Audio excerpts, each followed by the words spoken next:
LoveLore Library. Chapter 22. Meg opened his mouth, but didn't know what to say. Sure enough, the little foodie's way of thinking was completely different from that of ordinary children. He nodded with a smile and said, "Okay, I'll take you shopping tomorrow. Let's see if there's anyone selling an ugly duckling. We'll buy one and bring it home." "Father, you're so nice." Amy rubbed her head against Meg's hand happily. She was so sleepy that she fell asleep holding Meg's finger, murmuring about the roast goose. "Looks like she wants to eat roast goose. I'll have to get the recipe as soon as possible."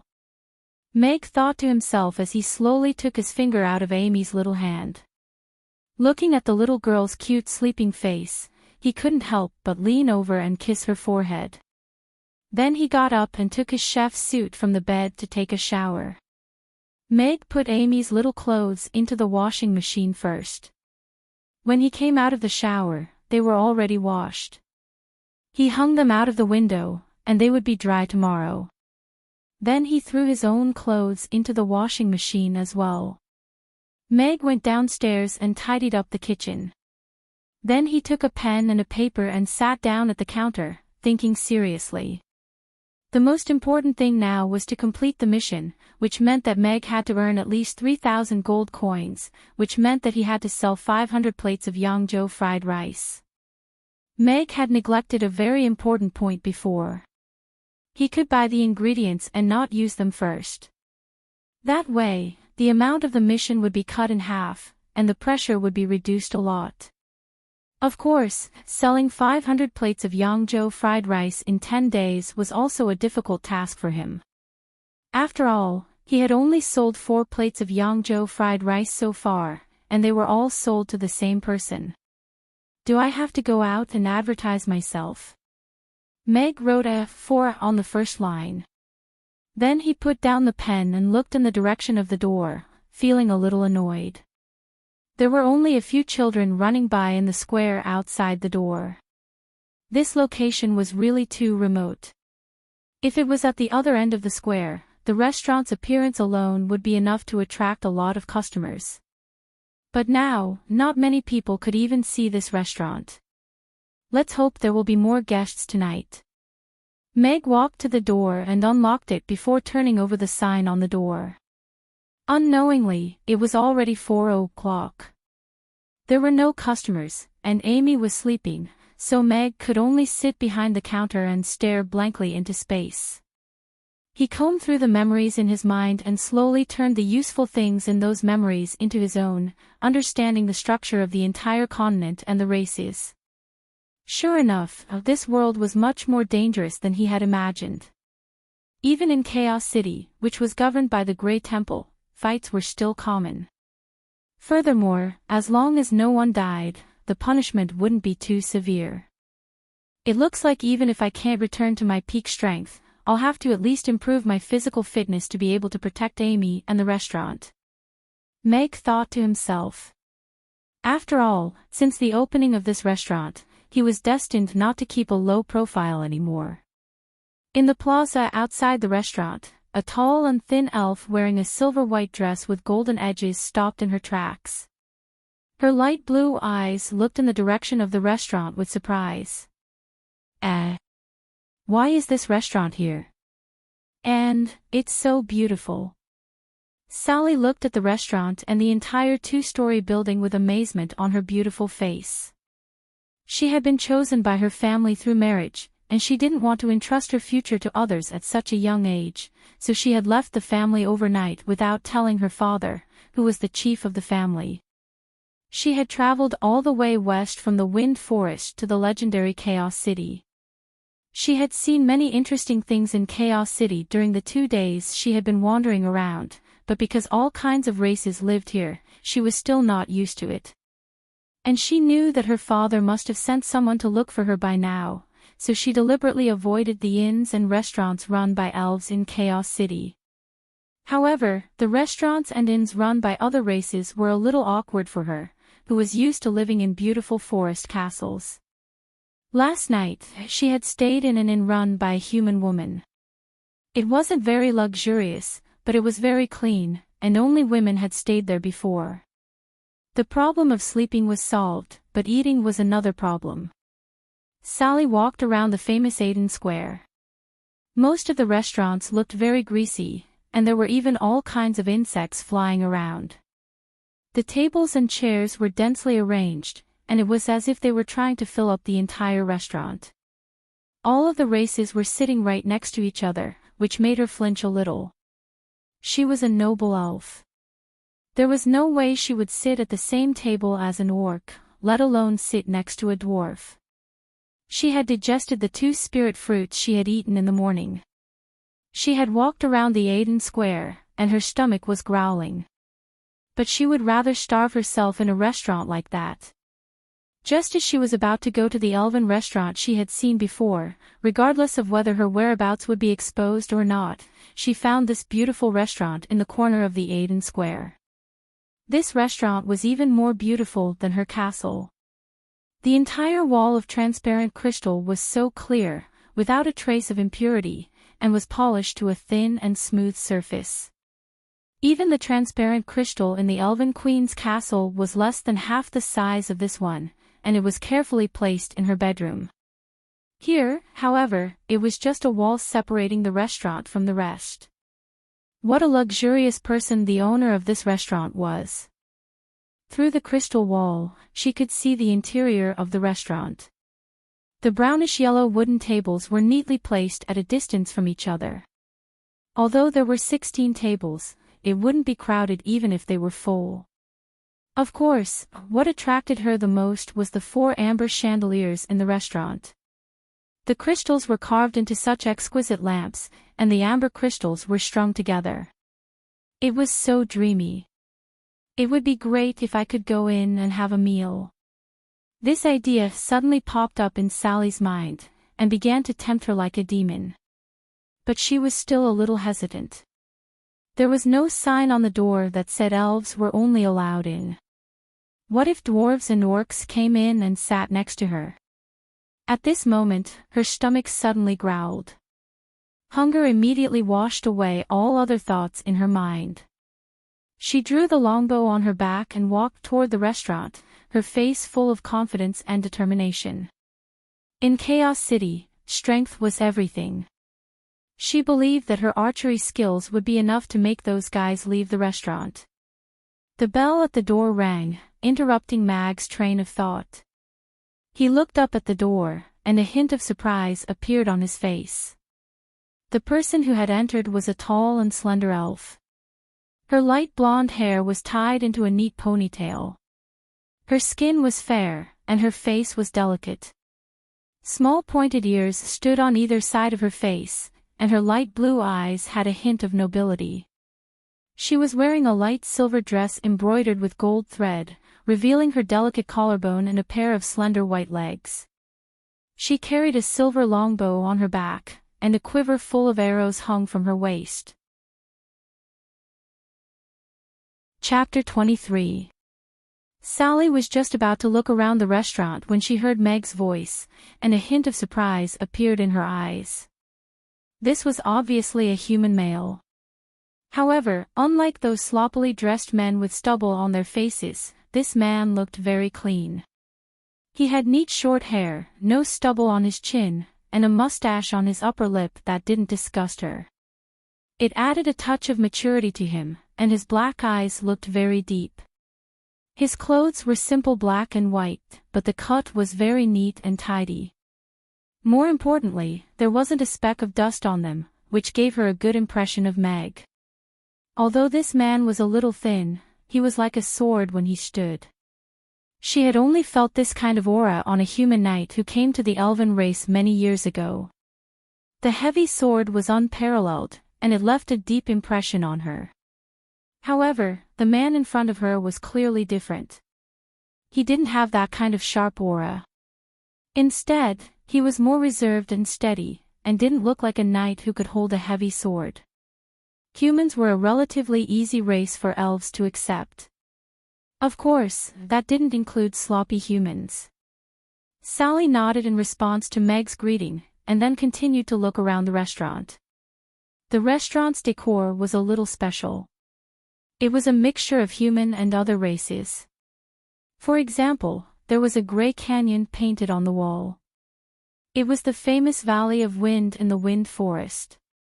Sally had grown up there, so she could recognize it at a glance.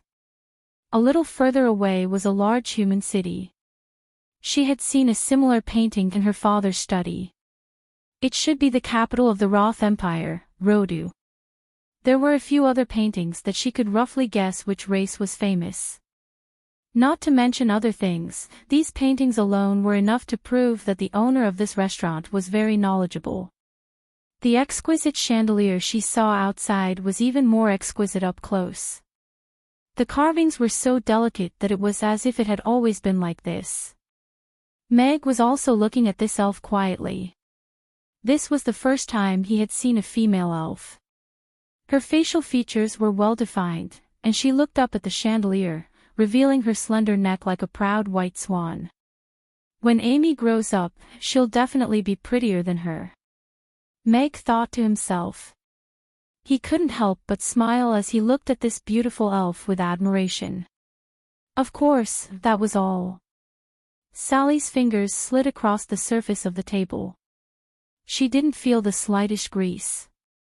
It was as clean as the tables and chairs at home. This calmed her down quite a bit. Sally couldn't help but take a look at Meg. This man looked to be in his 30s. Compared to the lifespan of elves, which was 800 years, a human's lifespan of only a few decades seemed so short. However, the fact that he owned such an exquisite restaurant made her curious and curious. Moreover, although this man's gaze had been fixed on her from the moment she'd entered the room, she did not feel much repulsion because she did not feel the slightest hint of obscenity from his gaze. Other than politeness, the rest was admiration. Every beautiful woman wouldn't feel repulsed by a handsome man's admiring gaze, and Sally was no exception. She put down her longbow and quiver on the table, pulled out a chair, and sat down. She looked at Meg and asked politely, "Excuse me, what do you have to eat here?" "There's a menu on the table. You can take a look." Meg pointed at the menu in her hand. Sally took the menu and opened it. The comfortable material of the cover made her even more satisfied with the small details in the restaurant. However, when her expectant gaze fell on the empty menu, she was stunned. It was empty. No, there was a small line of words at the top. "Such a big restaurant, decorated so beautifully, only sells one dish." Sally suddenly felt that she had entered a strange place. Was this the human scam that the wet nurse always mentioned? Yangzhou fried rice, 600 copper coins per plate. After reading the line clearly, Sally was stunned for a moment. She read it again carefully to make sure that she was not mistaken. Then she slowly raised her head and looked at Meg. She narrowed her eyes slightly, trying to see if this man was a scammer. She wouldn't be surprised if a dish in such a luxurious and exquisite restaurant was sold for 10 gold coins. However, he actually only sold one dish, and it was listed on the menu alone. Moreover, he directly set the price at 600 copper coins. This was not a cheap price. Last night, she stayed in the hotel, and it only cost her 100 copper coins per night. Moreover, she had heard of many human delicacies when she was with the elves. What was this so-called Yangzhou fried rice? Was it really worth 600 copper coins? She wanted to find the answer from Meg's face. However, she soon gave up. Meg kept a calm and indifferent smile on his face, which made people feel comfortable and distant. However, she could not tell what he was thinking. If it were before, Sally would not have cared about the 600 copper coins. The environment alone was worth spending a gold coin to sit here for a while. But this time, she only brought a dozen dragon coins with her in a hurry. She had already spent a few of them along the way. She didn't want to run away from home because she didn't have enough money, so she had to be frugal. 600 copper coins per plate was too extravagant for her now. Moreover, this dish did not seem to be very big. She might not even be full after one plate. "Mr. Mac, I'm here again. Give me 2 plates of Yangzhou fried rice, one after the other. It's best to eat it while it's hot." At this time, the bell at the door rang, and Mobai's loud and clear voice came in. "Okay, please wait a moment." Meg was a bit surprised to see Mobai. He must have taken a shower and changed his clothes before coming. He was wearing a short gray coat and trousers, and his shoes were clean and fresh black cloth shoes. He did not bring the heavy hammer that he carried at noon with him, which made Meg feel a bit touched. Of course. Mobai nodded with a smile. He looked around the restaurant and was a bit disappointed when he did not see Amy. He glanced at Sally, who was sitting next to him with a longbow in her hand, and quickly withdrew his gaze. He found a random table, pulled out a chair, and sat down. "Take your time. You can tell me when you want to order," Meg said to Sally, who was still hesitating. Then he turned around and went into the kitchen to prepare the fried rice. Sure enough, regular customers were the best. "Okay." Sally, who had been vigilant since Mobai entered the restaurant, nodded. Seeing that Mobai did not stare at her like those rude dwarves in her impression, she slowly let go of the longbow in her hand. "Shall we go or stay for a plate?" Sally was a bit hesitant. She glanced sideways at Mobai, who was sitting next to her and waiting patiently for his food to be served. When he came in, he could not wait to order his food. "Is this Yangzhou fried rice really that good?" Moreover, looking at the bearded dwarf, who had always been rude in her eyes, eating, she actually wanted to take a bite of his fried rice. This feeling made her feel a little ashamed. "I'm a noble elf. How can I have such a strange thought?" Sally couldn't help but clench her fists, but she still couldn't take her eyes off the plate of fried rice. How painful. Mobai finally finished his plate of Yangzhou fried rice. There wasn't even a grain of rice left on the plate. He put down the spoon, still wanting more. When he looked up, he happened to meet the eyes of Sally, who had been staring at him the whole time. He paused for a moment, then smiled and said, Mr. Mac's Yangzhou fried rice is really good. You'll regret it if you don't try it." Sally turned her head away. Her pride as an elf made it impossible for her to accept the food recommended by a dwarf. However, looking at the menu in front of her, she felt conflicted again. Maybe he hasn't eaten anything good before, so he thinks it's delicious. Nanny said that humans touch the ingredients directly with their hands when cooking. Is the food that has been touched by that man really edible? Even if it costs 600 copper coins, it shouldn't be a problem, right? I still have 12 dragon coins. I'll just spend them sparingly. Mobai shrugged and didn't take it to heart. He continued to look forward to his second plate of Yangzhou fried rice. Anyway, the elves had this problem. They always felt that they were nobler than other races. Judging from the color of this elven girl's hair, he could tell that she was from one of the elven royal families. It was already good that she could tolerate sitting in the same restaurant with him. After eating 4 servings of Yangzhou fried rice at noon, Mobai felt as if his body had been cleansed. He felt comfortable all over, but maybe because he had eaten too much at once, he felt a little full. 2 servings at night would be just right. "Father." At this moment, a young and somewhat misty voice came from behind the counter. Mobai's eyes suddenly lit up, and he looked at the counter expectantly. That little girl was so cute. Although he had been despised by her several times at noon, and had even been tricked into eating 4 servings of Yangzhou fried rice, when he heard her voice, he felt that those things were nothing at all. Half of the reason why he was in such a hurry to take a shower and come to the restaurant was that he wanted to eat the delicious Yangzhou fried rice, and the other half was that he wanted to see that cute little girl. Sally was also a little surprised to hear the voice, and she turned toward the counter to find that it sounded like a little girl. Was she the owner's daughter? While Sally was thinking, a little girl in purple fluffy clothes came out from behind the counter. She turned her head and looked outside. When her eyes fell on Sally, she froze for a second, as if she thought she was mistaken. She raised her hands and rubbed her eyes. When she looked again, her eyes widened. She turned her head and shouted to the kitchen, "Father, look! What a beautiful elf sister!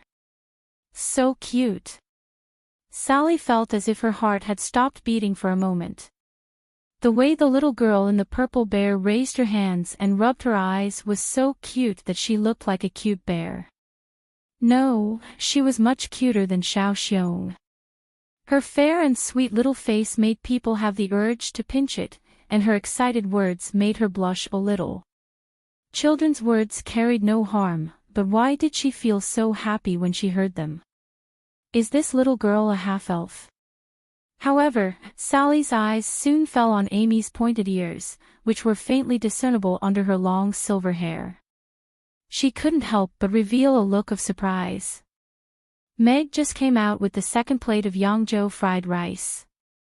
After putting it on Maobai's table, he stroked the ahog on his head and said with a smile, "Amy, you woke up so soon." "Yes, I woke up, and then I was hungry. I wanted to eat Father's rainbow fried rice, so I came downstairs by myself." Amy nodded. She was still very excited as she pointed at Sally and said, "And that elf sister is so beautiful. It's the first time I've seen such a beautiful girl." Chapter 25. Sally was caught off guard by Mag's question, and she faltered momentarily. She looked at the sincere expression on Mag's face, as well as the expectant expression on the little girl's face beside him, and she was feeling rather conflicted. This cute little half-elf girl was Meg's daughter, which meant that he once had an elf lover. With the long lifespan of the elves, they rarely chose to be friends with humans. The feeling of watching their friends die while they continued to live for a long time was too painful. It was even rarer for them to become lovers because the pain of separation would be doubled. However, love was just that unreasonable. That was why half-elves, who were half-elves and half-elves, appeared in this world. The elves were a proud race. They believed that half-elves were no longer pure. Although they wouldn't do anything to half-elves, they didn't admit that they belonged to the elves and weren't allowed to enter the Wind Forest. Humans were relatively more accepting of half-elves because half-elves only had a lifespan of 200 years, which was closer to that of humans. However, their pointed ears, which were different from that of humans, were often pointed at by others. It could be said that half-elves were destined to have a rough life from birth unless their parents were strong enough to provide a strong protective umbrella between the two races. However, it seemed that no one had been able to do that. The man in front of her, who was half squatting on the ground and looking at her with sincerity, seemed to be planning to do that. The determination in his eyes moved her a little. The little girl beside him, who was wearing a cute little bear dress, had an expectant look on her face. Her silver hair was so dazzling. Only the elves of the royal family had pure silver hair. It reminded her of someone she hadn't seen in a long time. Of course, there was no way they could be related. However, the little girl really was very beautiful, and she had inherited all of her parents' strengths.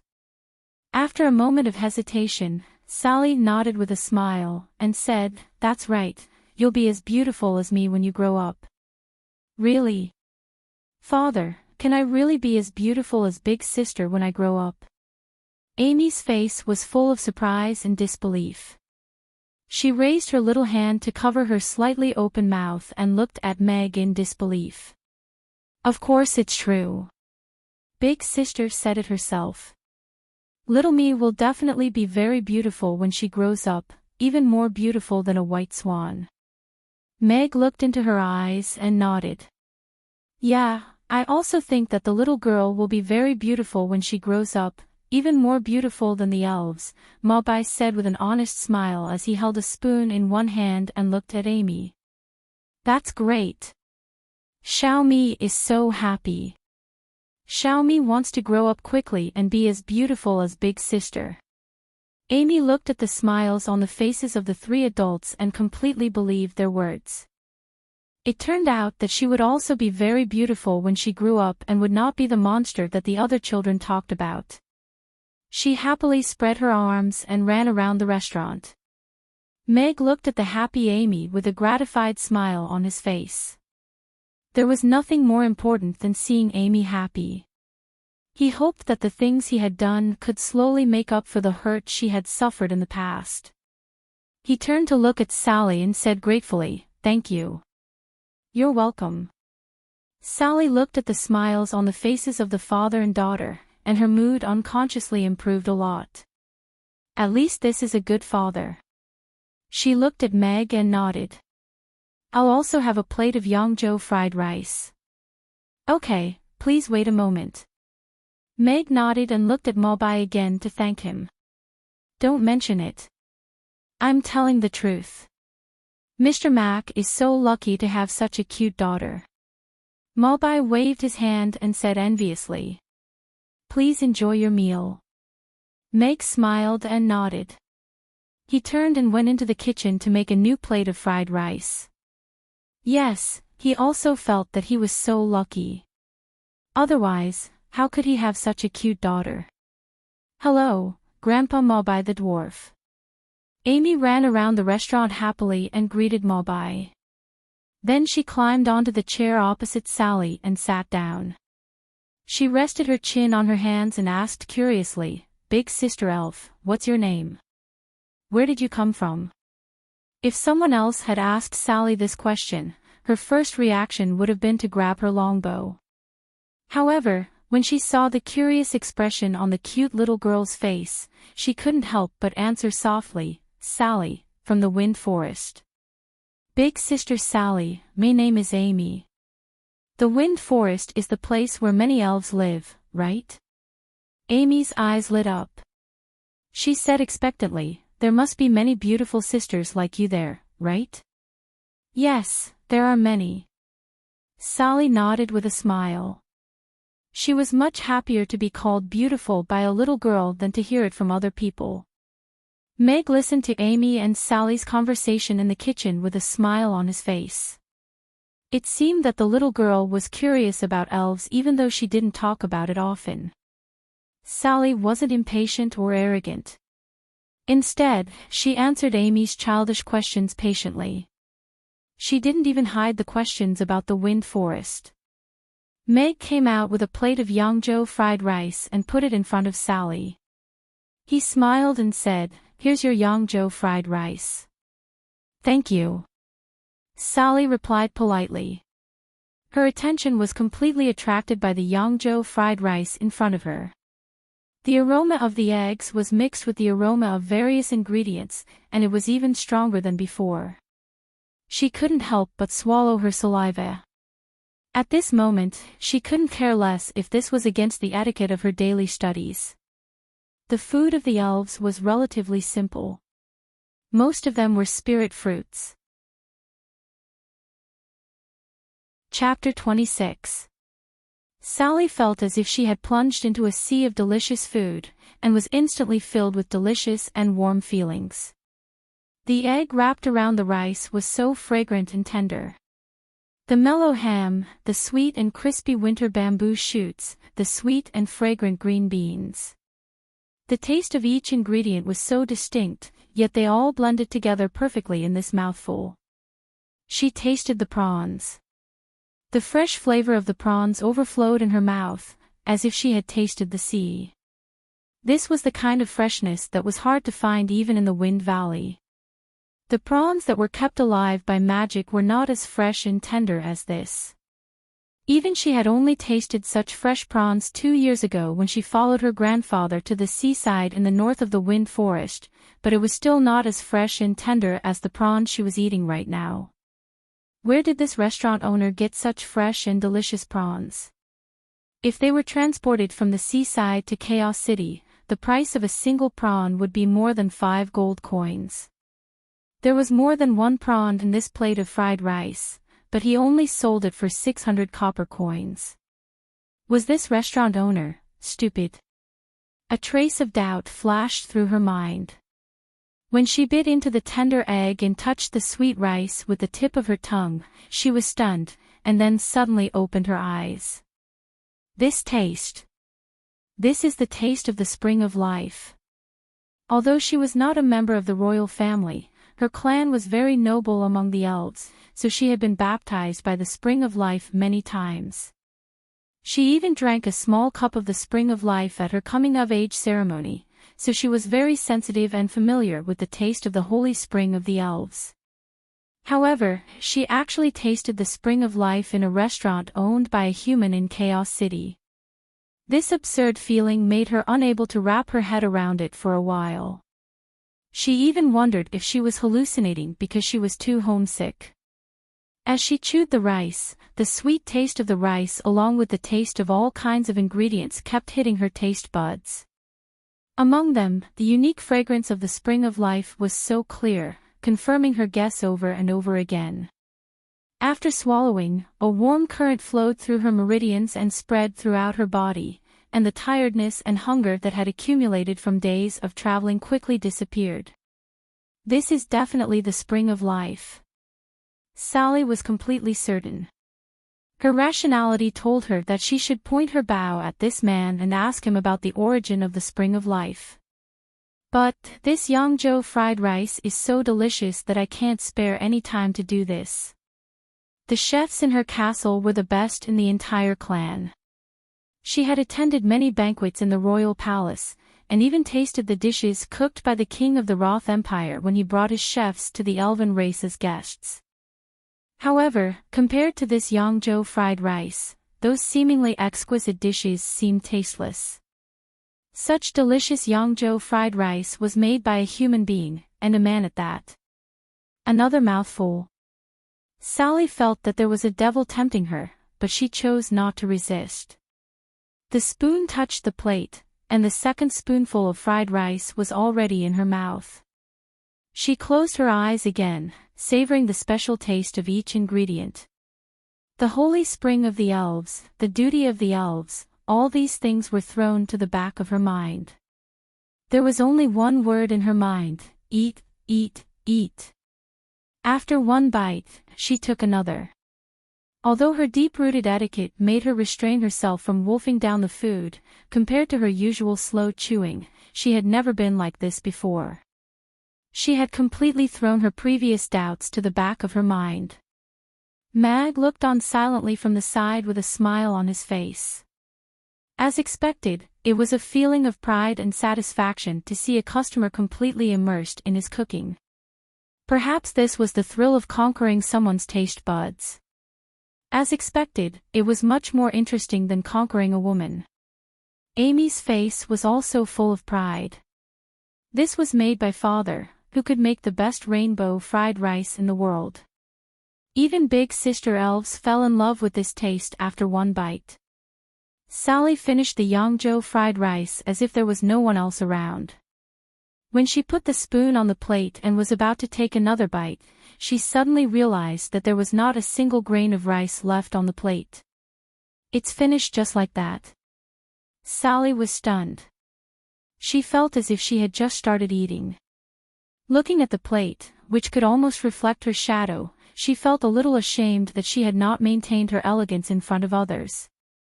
Fortunately, she resisted the urge to lick the plate. However, how could one serving of such delicious food be enough? Sally looked up at Meg and said expectantly, "Boss, please give me another serving." "Okay, please wait a moment." Meg replied with a smile and turned to walk to the kitchen. Sure enough, even an elegant elf could not resist the temptation of Yangzhou fried rice.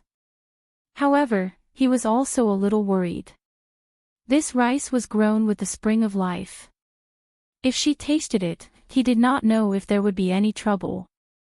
"It's so delicious," Mobai said with a satisfied expression as he put down the spoon in his hand. 2 servings of Yangzhou fried rice were just enough to fill his stomach, and all his fatigue was gone. He had not felt so relaxed in a long time. It was so good.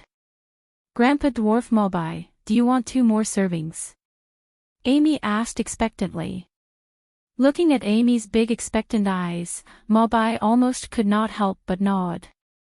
He quickly waved his hand and said, no, 2 servings are just enough for tonight. I can even drink some wine when I go back. What a beautiful day. Okay, then 2 servings will be 2 and 62. That's 12 gold coins in total. Although Amy was a little disappointed, she quickly regained her cheerful expression. She jumped down from the chair, walked up to Mobai, and held out her 2 little hands. Pay up. Well, you calculated quickly tonight. Mobai was a little surprised, but he still counted 12 gold coins from his wallet and put them in Amy's little hands. Goodbye, Mr. Mac. Mobai stood up and said to Meg in the kitchen.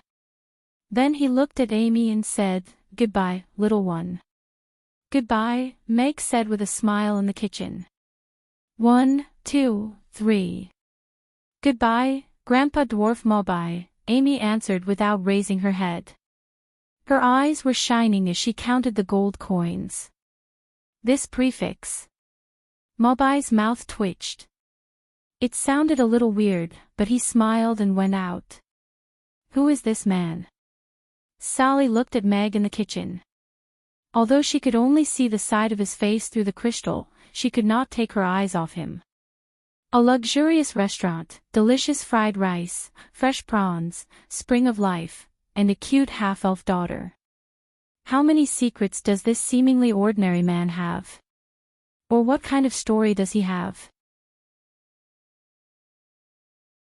Chapter 27. Meg came out with Sally's second plate of Yangzhou fried rice. He put it in front of her and said with a smile, please enjoy. Thank you. Sally answered politely. She picked up her spoon, and all she could see was the fried rice in front of her. She scooped up a spoonful and put it into her mouth. This time, she ate a little slower, enjoying the taste of the various ingredients slowly merging in her mouth. This novel experience made her feel a little intoxicated. Father, 12 gold coins. I calculated it right away. Amy held the gold coins in her hands and looked up at Meg with an expression that said, praise me, praise me. Well, our Amy is so awesome. You put what you learned into practice. You did the right thing by taking the money. It seems that you have mastered what you learned today. Meg rubbed Amy's hair with a smile and took the gold coins from her. She is indeed a very smart child. Yes, I will be more serious tomorrow. Amy nodded happily. She was very happy. It turned out that the multiplication table was not that difficult. It was just that 3 and 6, 3 and 6. Oh, I will think about it tomorrow. She looked up at Meg and said, Father, I am hungry too. I will make you fried rice. Meg nodded. He put the money in the locked drawer and went into the kitchen. Amy sat down across from Sally in a well-behaved manner. She watched Sally eat her fried rice with an elegant posture, and tried her best to sit in a more dignified manner as well. Sally, who was completely immersed in the delicious fried rice, didn't notice Amy sitting across from her until she finished the last mouthful of rice. The little girl even imitated her and sat with her legs crossed. She couldn't help but smile. Sister Sally, you look so good when you eat, Amy said when she saw Sally finish eating. You can do it when you grow up. Sally nodded with a smile. She was a little surprised when she said that. When she was in the elven tribe, she didn't like little elves, but now she couldn't help but encourage her like an elder. Yes, yes. Amy nodded happily and asked, Sister Sally, are you full? Yes. Sally nodded and put down the spoon. In order to maintain her figure, she hadn't eaten so much for a long time, but she couldn't help it today. That'll be a total of 262 gold coins. Please pay up. Amy's eyes lit up as she extended her hands to Sally and placed them on the table. Meg happened to come out with a plate of Yangzhou fried rice. Seeing this scene, he wanted to laugh. It seemed that the little guy really liked to collect money. 1 dragon coin and 2 gold coins. Sally took out a dragon coin and 2 gold coins from her purse and put them in Amy's hand. She hesitated for a moment before letting go, but then she remembered that she had just tasted something that she had never tasted before, so she quickly let go. This was definitely a good deal for her. Picking up the longbow and quiver on the table, Sally looked at Meg with narrowed eyes and said, "I'm curious why this Yangzhou fried rice smells like the spring of life." "I don't know what you mean, miss. This Yangzhou fried rice doesn't contain the spring of life." Meg smiled and shook his head calmly. He wasn't lying, but it seemed that this girl's identity was indeed not simple. She actually tasted the spring of life. Sally stared into Meg's eyes for a while. She didn't see any panic in those deep eyes. She nodded and said, "Mr. Mac, right? The Yangzhou fried rice is very good. I'll come again next time." Then she turned and walked out of the door. "Take care." Meg put down the plate in his hand. He didn't feel much panic. After all, since the opening of this restaurant, it was destined that he couldn't keep a low profile. It wasn't a secret that the rice smelled like the spring of life. As long as the system's farm wasn't raided, it would be fine. The system wouldn't let him be beaten to death, right? The system is not responsible for the host's safety. The system's voice sounded in Meg's mind. "I've died once. I have nothing to fear," Meg replied indifferently in his mind. He put the fried rice in his hand in front of Amy. "Host, please take your life seriously." The system was silent for a while before it responded. "Actually, I don't want to die that much. System, can you help me improve my physical fitness? Just make it 10 or 20. If I can tear apart a giant dragon with my bare hands, who would dare to cause trouble in the restaurant in the future? Then I can cook in peace and work hard to become the god of cookery." Meg said matter-of-factly. This time, the system was silent for a long time. After a while, it replied, "The system doesn't have the authority to do so. To improve your physical fitness, you need to trigger and complete the corresponding mission. After the system's evaluation, it suggests that the host start with his daughter to improve the restaurant's safety." "Amy?" Meg stared blankly for a moment. Looking at Amy, who was about to take a bite of the dragon coin, he couldn't help but laugh. However, the system's evaluation should be reliable. Could it be the blue-violet fireball from this morning? "Father, it's a dragon coin. At noon, you said that 10 gold coins could be exchanged for 1 dragon coin. I didn't make a mistake, did I?" Amy looked up at Meg. There was a small row of teeth marks on the edge of the dragon coin. "That's right. That's great." Meg nodded with a smile. He put this matter aside for now and reached out to take the dragon coin. It was about the same size as a gold coin, but there was a pure white jade inlaid in the middle. There was also a small golden dragon carved on the edge of the jade. It was slightly heavier than a gold coin and was the highest currency on the continent. "Then Amy will start eating." After being praised, Amy happily picked up the spoon and started eating the fried rice. As she ate, her body swayed slightly. She looked very happy. Meg put away the dragon coin and put it in the drawer. Seeing that there were no guests outside, he went into the kitchen and cooked a plate of Yangzhou fried rice for dinner. After eating a bowl of Yangzhou fried rice, Meg felt warm all over and his fatigue was swept away. "Father, I feel a little hot again." Amy finished the half bowl of fried rice that Meg had made for her. She put down the bowl and looked at Meg with a little unease. "Are you feeling hot again?" Meg was a little nervous when he heard that. Thinking of the situation in the morning, he quickly said, "Amy, don't panic. Think about the fireball from this morning and release the fire in your body." "Release it?" Amy thought seriously. She raised her hand, and a blue-violet flame rose up with a whoosh. The water in the air evaporated instantly, as if a white hole had been burned out.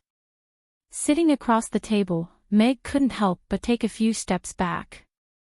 Looking at the fire in Amy's hand slowly becoming smaller and smaller, he couldn't hide the surprise in his eyes. Chapter 28. Amy had only eaten 3 plates of Yangzhou fried rice since the morning, but the temperature of the fireball she released now was much higher than that in the morning. Her growth speed was simply unbelievable. Moreover, if eating could improve one's strength, then becoming stronger would no longer be a hassle. All she needed to do was to eat every day. "Father, do you want to play with fire?" Amy looked at the dancing flame in her hand and smiled like a little girl who wanted to share her toy with others. "No, thank you. The temperature of this flame is too high. Remember, you can't use it on anyone other than bad people. Otherwise, you could easily hurt others." Meg hurriedly waved his hand. This flame was not fun. Bad people. Amy thought carefully. If they don't pay for their food, they're bad people, right? Yes, that's called eating and dashing.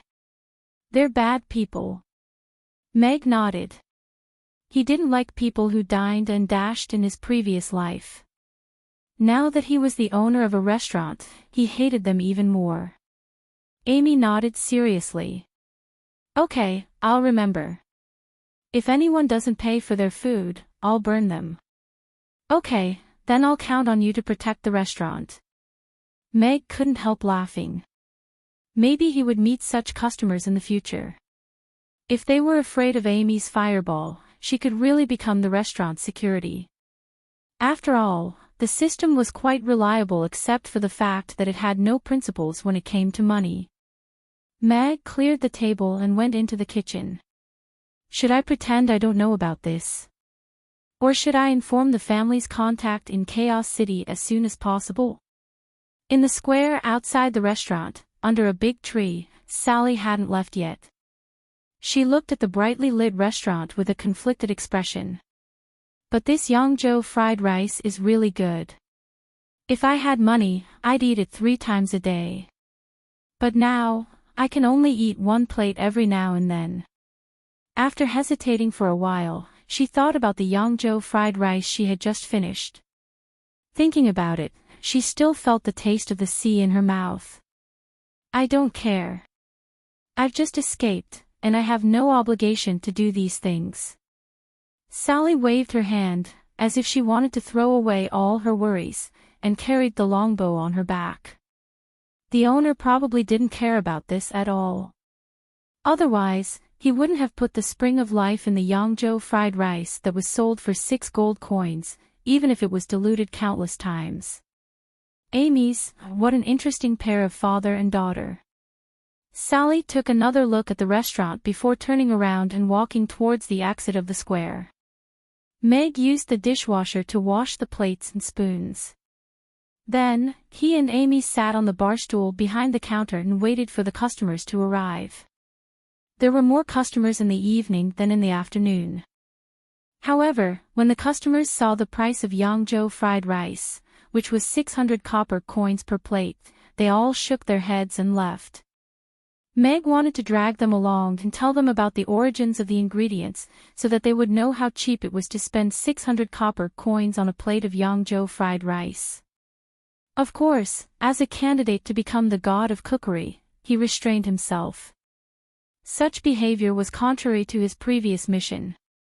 Although there were only 2 customers today, he sold 8 plates of Yangzhou fried rice. For the first day of business, Meg was actually quite satisfied. At 8 o'clock, after seeing off the 8th customer who shook his head and left because the price was too expensive, Meg walked to the door, flipped over the closed sign on the door, and turned off the advertising light outside. The first day of business had come to an end. "Father, are we not selling rainbow fried rice today?" Amy put away the fireball in her hand and asked Meg. "Yes, let's call it a day." Meg nodded with a smile. He took out the gold coins from the drawer and counted them. There were 20 gold coins, 1 dragon coin, and 12 copper coins. 18 gold coins were automatically deducted by the system when he bought the ingredients in the evening. This was only the first day of business. Last night, he was still a poor man with only 2 copper coins in his pocket. So many gold coins. Amy looked at the gold coins on the table with shining eyes. Then she looked up at Meg and said, "Father, can you buy me an ugly duckling?" "Okay, let's go to the square tomorrow morning and see if anyone is selling an ugly duckling." Meg rubbed Amy's hair with a smile. This little girl is really obsessed with eating roast goose. I can only take her to try my luck tomorrow. After a day of business, Meg didn't feel too tired. First, the system had taken care of the ingredients and the preliminary processing. Even the washing of the dishes was done by the dishwasher. Second, eating 3 plates of Yangzhou fried rice in a day was very effective in relieving the fatigue in his body. He even felt more energetic. Seeing that Amy was a little sleepy, Meg asked her to recite the multiplication table she had learned at noon again. She could recite all the numbers before 36, but 36 was indeed a hurdle. After thinking for a while, she gave up with a disappointed expression. "It's okay, Meg is already very good. Everything you learned today has been used to collect money. Tomorrow, we'll start from 36. "It won't be a problem," Meg encouraged with a smile. "Okay, I'll work hard." Amy nodded. Taking advantage of this time, Meg also made a business schedule. Although opening the restaurant was his main business now, he couldn't open the restaurant all day long. If he set the business hours, he wouldn't have to stay in the restaurant all day long, and the customers would know when to eat, so they wouldn't have to wait all the time. It was convenient. 7:30 in the morning, 9 o'clock in the morning, 11:30 in the afternoon, 1:30 in the afternoon, and 5 o'clock in the evening, 9 o'clock in the evening, both for dinner and supper. He could arrange the rest of the time freely, and then take a day off every 6 days. Perfect. Meg looked at the schedule on the paper in front of him, then said in his mind, "System, can you help me put this meal schedule on the sign at the door?" Host, the system recommends that the host extend the meal time so that more food can be sold, the system replied. Being a restaurant owner is a job, but it's not everything. I can enjoy my job, but I want to enjoy my life more, Meg replied calmly, then said impatiently, "Are you adding it or not? If not, I'll write it myself and put it on the sign." The system was silent for a while, then replied, "Added. Let's go upstairs and sleep." Meg put the gold coins back into the money cabinet. Anyway, the system would automatically deduct the gold coins and change for the ingredients when he was cooking, so he didn't have to think too much about it. After teaching Amy the correct way to brush her teeth and wash her face, familiarizing her with the various things in the bathroom, and washing up himself, Meg carried Amy to the small bed. The little girl was already sleepy, and as soon as she lay on the soft bed, her eyelids began to droop. "Go to sleep." Meg smiled and stroked Amy's hair. "Father promised to buy Meg an ugly duckling," Amy said seriously as she reached out and grabbed Meg's finger. "Okay, we'll go buy it tomorrow." Meg nodded. Chapter 29. The next morning, Meg woke up at 6:30 a.m. In this world where there were no games or movies to pass the time, the night seemed very long, but the quality of his sleep was much better. "Right, system, do you sell TVs?" Computers. Cell phones. PS4. Do you have Wi-Fi? Meg suddenly thought of the system while brushing his teeth and couldn't help but ask in his mind. Host, please have some self-respect. The system does not provide any non-kitchen appliances. Nor does it provide free Wi-Fi. The system's serious voice sounded. Don't worry, I don't have the money to buy it now. Meg calmly spat out the foam in his mouth. From the system's attitude, he could probably buy it if he had the money, but he really didn't have the spare money to sell these leisure items. Besides, if the Wi-Fi was not free, he could pay for it. After washing up, Meg put the little dress that he had washed and dried for Amy yesterday on the side of the bed. It was not good to go out in pajamas. Meg went downstairs and opened the door to take a look. The front and back of the sign indeed had the opening hours written on it, and it was also very smart to set up a countdown display that would jump up and down. Now it showed 6, which was very user-friendly. The time in this world was also 24 hours, and the concept of time was similar to that on Earth. With the efforts of the dwarven craftsmen, clockwork watches had become popular.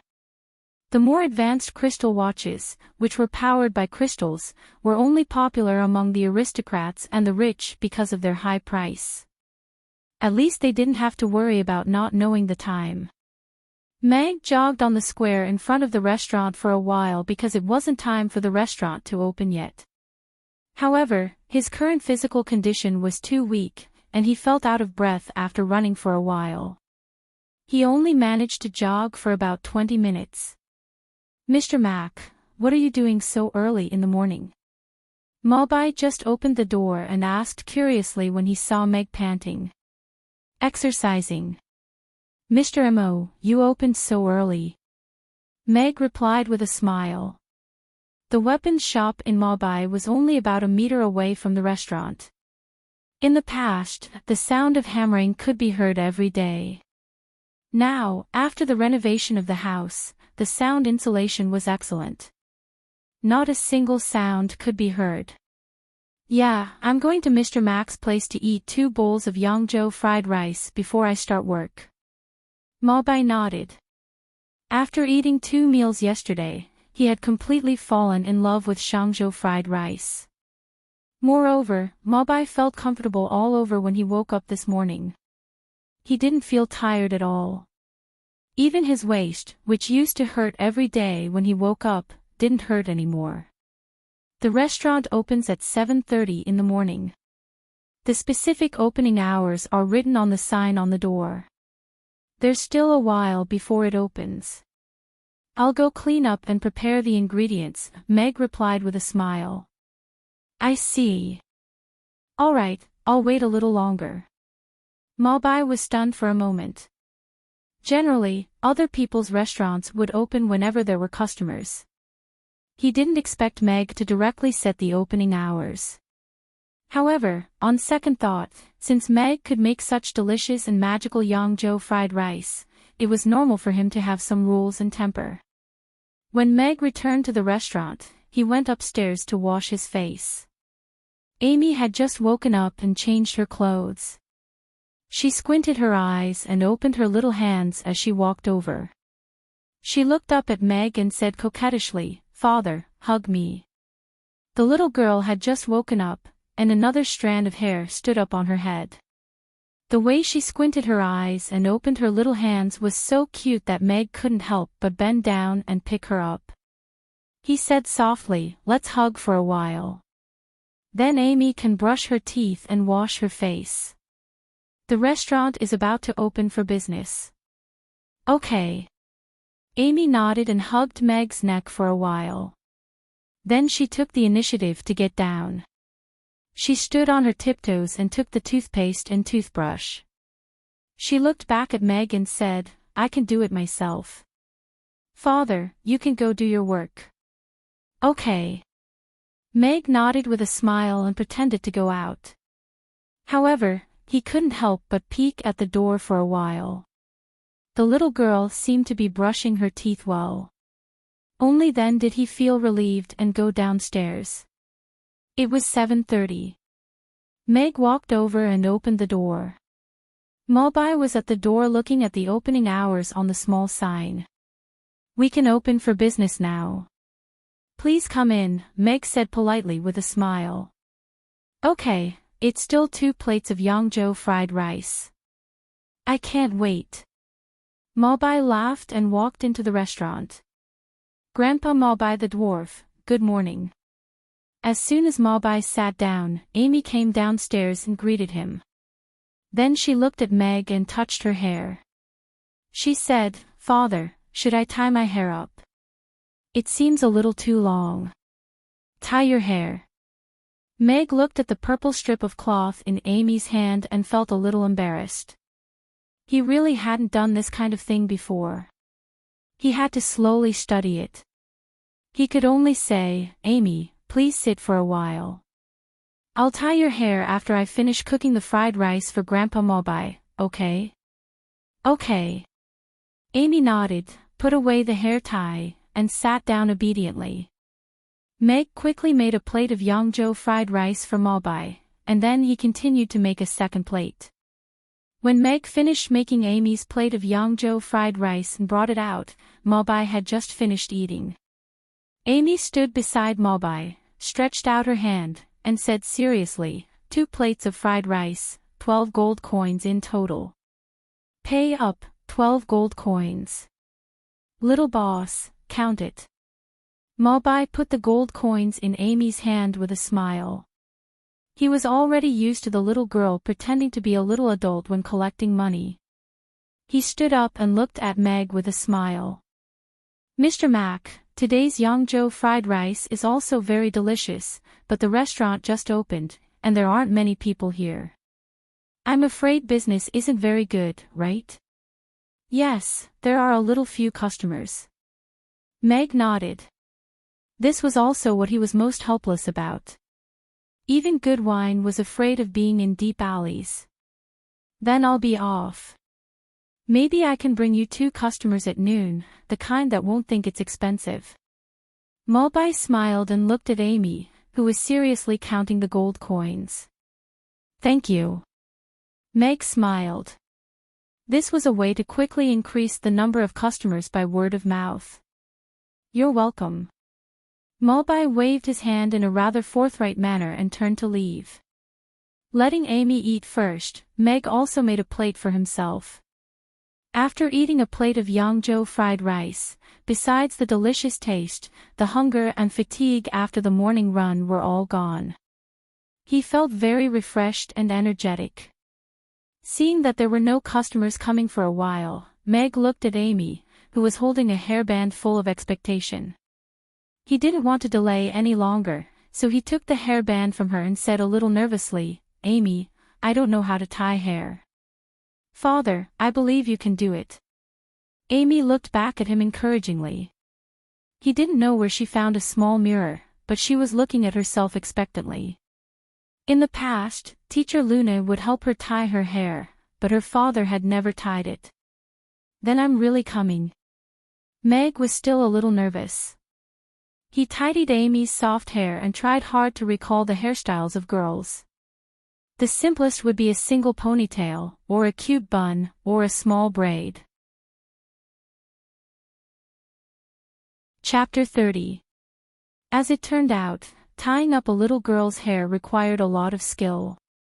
Meg looked at her hair, which had become even messier, and awkwardly withdrew his hand. "Actually, I think Amy's hair looks pretty even if it's draped over her shoulders," he said. "But Miss Luna knows how to do super cute pigtails." Amy looked up at Meg and blinked her big eyes pitifully. "Ahem, let's get ready to go out and see if we can buy an ugly duckling." Meg cleared his throat and skipped the topic of tying up hair.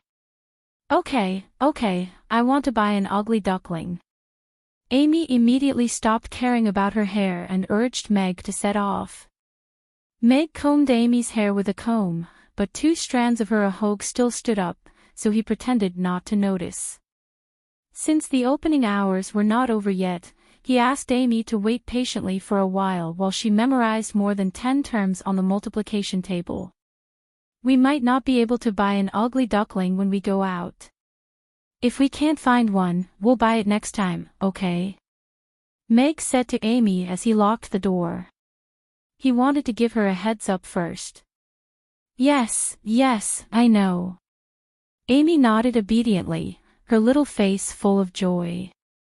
First, she was going to buy an ugly duckling, and second, her father hadn't taken her out for a long time. Moreover, she could hold his big, warm hand. Let's go. Meg took Amy's soft hand. Looking at the smile on Amy's face, his mood became even better. System, do you sell experience bags for tying hair? Like the experience bags for Yangzhou fried rice? Meg couldn't help but ask in his mind. Amy's resentful expression just now really made his heart ache. He had to be both a father and a mother now, so he really needed the skill of tying hair. Host, I'm warning you again, please don't insult the system with this kind of question. The system doesn't sell experience bags that have nothing to do with recipes. The system seemed a little angry. How about 10 gold coins? The system was silent. No. What about 30? The system remained silent. 100, that's all I can offer. Think about it yourself. Meg calmly quoted the price in his mind. The system was silent for a long time, then a line of words silently floated over. Fancy hair buns experience bag, 120 gold coins per set. Sorry, I don't want it now. I don't have money. Meg looked at the experience bag and said regretfully. But since the system was selling it, it was only a matter of time before he made the money. When the time came, he would definitely get a hairstyle that would make Amy's eyes light up. Thinking of this, his mood became even better. A string of ellipses floated across the system. Of course, Meg did not care about the system's feelings at all. After all, this fellow only cared about money. The Aiden Square was the center of Chaos City, and it was also the commercial hub. The crescent-shaped houses were curved in an arc, and it was about 2 to 3 kilometers from the restaurant to the other end. There were all kinds of strange shops along the way. As such, there was a saying in Chaos City that as long as you had the money, you could buy anything on the continent in the Aiden Square. Of course, this saying was a bit exaggerated, but it was clear that the Aiden Square was very prosperous. Father, that black bird is terrible. Not long after they walked out, Amy hid beside Meg and pointed at the 2 bird cages hanging in the magic potion shop next to them. Meg looked over with a little surprise. This magic potion shop was only 5 or 6 shops away from the restaurant. In his memory, the owner was an old human magic caster. He was tall and thin, and a little hunchback. He did not usually interact with others, and only liked to tease his 2 birds and teach them to say some strange things. There were 2 bird cages. A black crow and a parrot with green feathers and a red beak were jumping up and down in their cages. When they noticed Mag and Amy, they both craned their necks to look at them. The black crow raised its head proudly and looked at Amy disdainfully, and said in a low voice, "Wow. Ugly little thing, you passed by my noble palace again. Now, I allow you to kneel on the ground and kowtow to me 3 times. Let me bless you to look more like an elf in the future. You're the ugly one. You're black from head to toe." Amy clenched her little fists angrily. Then she looked up at Meg, and said in a wronged and unconfident voice, "Father, is Meg really ugly?" "Of course not. Amy is very beautiful. Didn't Big Sister Elf say so yesterday?" Meg smiled and shook his head. He pointed at the crow and said, "You see, this stupid bird is really ugly." Meg had a smile on his face, but there was a murderous look in his eyes. This damn crow actually dared to say such things to Amy. Wasn't it messing up his plan to boost Amy's self-confidence? And it looked like this wasn't the first time it had mocked Amy.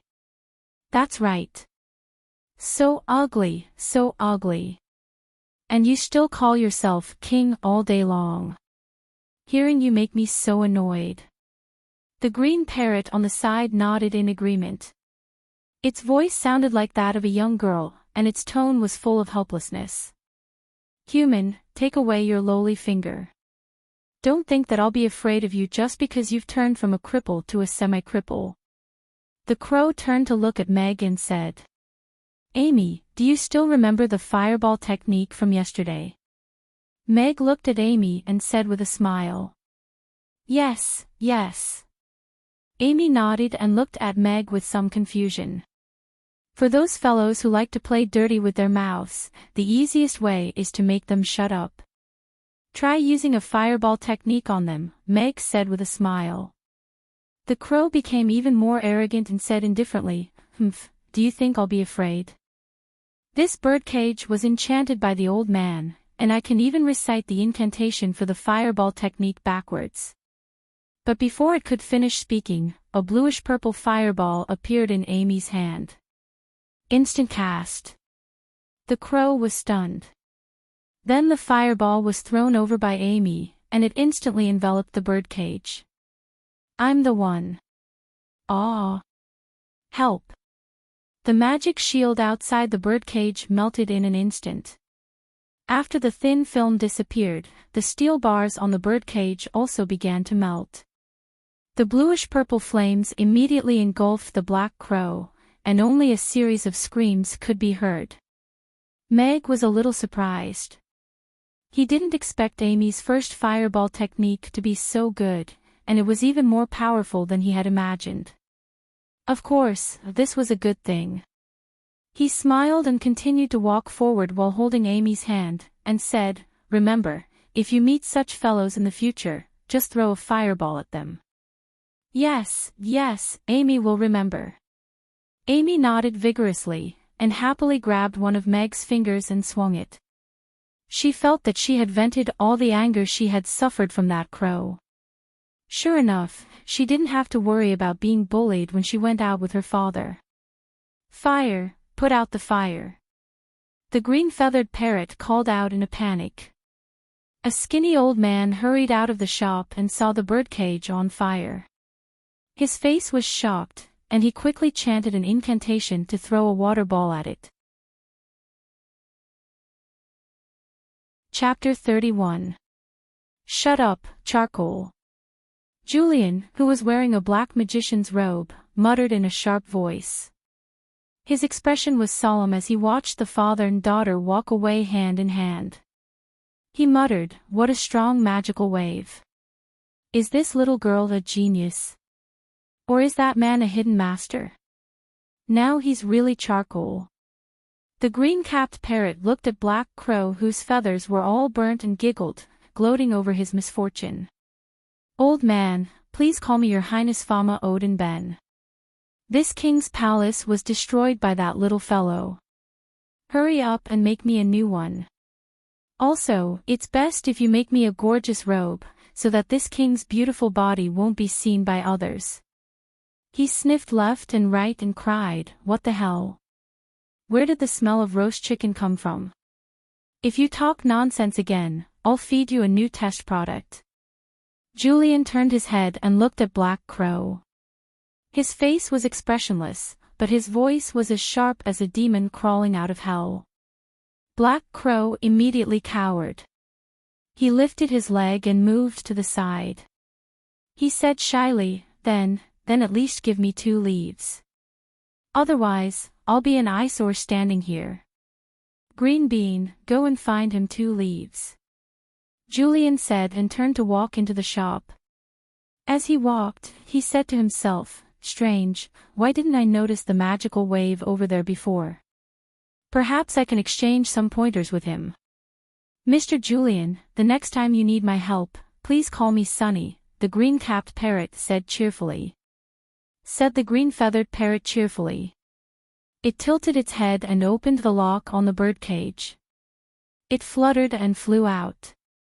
After a while, it came back with 2 leaves in its mouth and put them beside charcoal. It then flew back into the birdcage, locked the door, and combed its feathers gracefully. I didn't expect that I'd be reduced to such a state. Charcoal sighed and looked around. He lowered his head and picked up the 2 leaves with his mouth and wrapped them around his body to protect his important parts. Meg held the hand of a happy Amy as they walked towards the square. After setting the black crow on fire, Amy was clearly in a good mood. She skipped and skipped ahead, stopping from time to time to wait for Meg before continuing on. Meg had 10 gold coins in his pocket. Although gold coins were very important to him now, if there was anything that Amy liked or wanted, he would not hesitate to give it to her. However, the little guy was very sensible and didn't spend money recklessly. After wandering around for half an hour, he only asked for a small puppet that could pull strings and move. After that, Meg took Amy to the largest market in the Aden Square. Unfortunately, they didn't even find a swan, let alone an ugly duckling. He did have some ducklings, but Meg was worried that Amy would think that he was lying to her if the ducklings did not turn into swans when they grew up, so he did not buy any for her. The normal food in the market was very cheap, but the system said that he couldn't bring in ingredients bought from outside, so he gave up on the idea of buying any. "Father, we won't be able to buy an ugly duckling today, right?" Amy looked up at Meg with a disappointed expression at the entrance of the market. "The boss said that the ugly duckling hasn't been born yet, so we might not be able to buy it until a little later." Meg nodded. He was thinking about how to comfort the expectant Amy. It was already early autumn, and even swans were rare in the vicinity of Chaos City, let alone little swans. They probably wouldn't be able to find any for a long time. Before Meg could comfort her, Amy's gaze had already been attracted by a herb stall on the side of the road. She skipped over and squatted down. She looked at it with wide eyes for a while, then turned around and waved at Meg. "Father, come and see. These must be the ugly duckling's eggs." Meg walked over. A dark-skinned, muscular middle-aged man was sitting next to the stall, weaving a small basket with hay. He seemed to be a herb gatherer. His hands were covered with calluses from climbing ropes. There were bags of herbs on the ground, and there was a small pile of hay at his feet. On top of it was a large gray egg about the size of a bowl. Amy pointed at the egg on the ground, and looked up at Meg expectantly. "Father, let's buy this egg. You said that there isn't an ugly duckling now, so we can go home and hatch it." "Sure." Meg nodded with a smile. Amy had been disappointed many times today, and he wanted her to go home happily. He turned to the herb gatherer and asked, "Boss, what kind of egg is this?" "Well, I'm not too sure. I found it on a cliff when I went to pick herbs yesterday. Only birds can go up there, so it's probably a bird's egg. It's very nutritious," the herb gatherer said with a silly smile. "How much is it?" Meg's eyes lit up. If it was a bird's egg, then it would be about the same size as a swan. And judging by the size of the egg, it would probably grow bigger than an ostrich. If it was tamed well, it could be Amy's mount. The herb gatherer looked at Amy, who was full of anticipation, and scratched his head with a smile. "If the little girl likes it, then, 3 gold coins." "Okay, 3 gold coins. Keep it well." Meg took out 3 gold coins and handed it to the herb gatherer. Herb gatherers walked on cliffs every day, risking their lives in exchange for money. And if this was really a big bird's egg, 3 gold coins really wasn't expensive at all. "Okay, I'll give this little basket to the little girl. It's just right for this egg." The herb gatherer put the egg and the hay into the little basket he just made, and handed it to Amy with a smile. "Amy, quickly thank Uncle," Meg hurriedly said to her. "Thank you, Uncle." Amy happily took the little basket and held it with both hands as she whispered, ugly duckling, be good.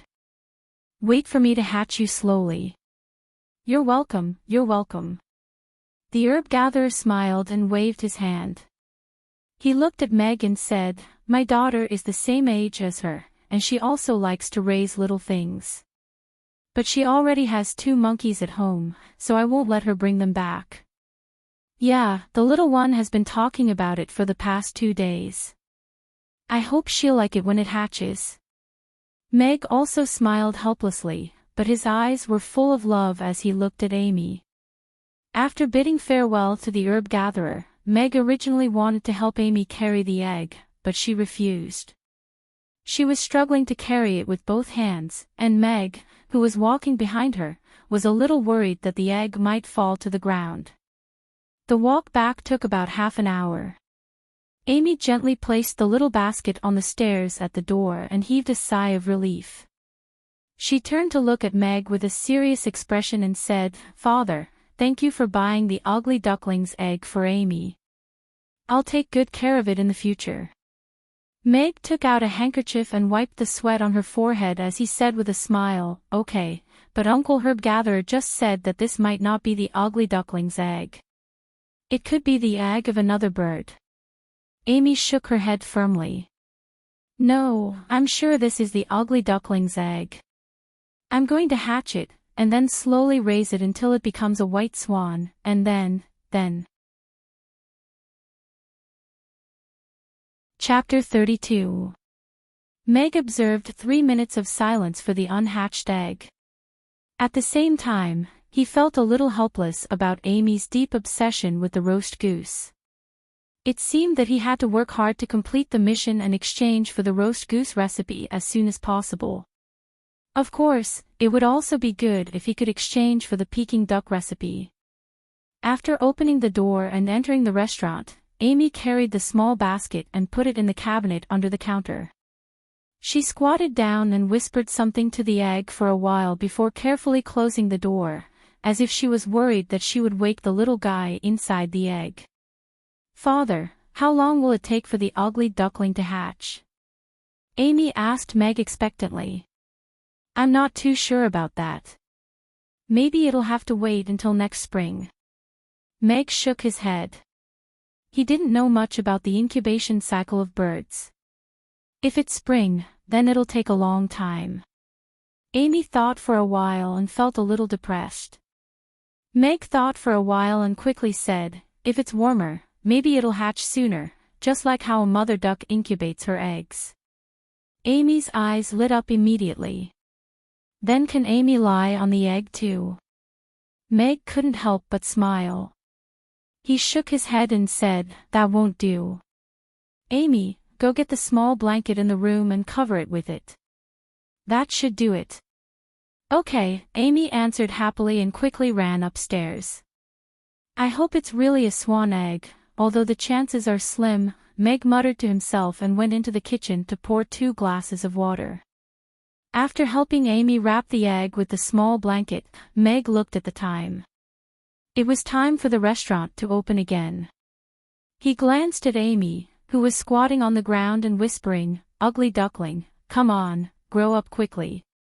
And wondered if he should go to the roast goose restaurant later to buy a roast goose for Amy to satisfy her craving.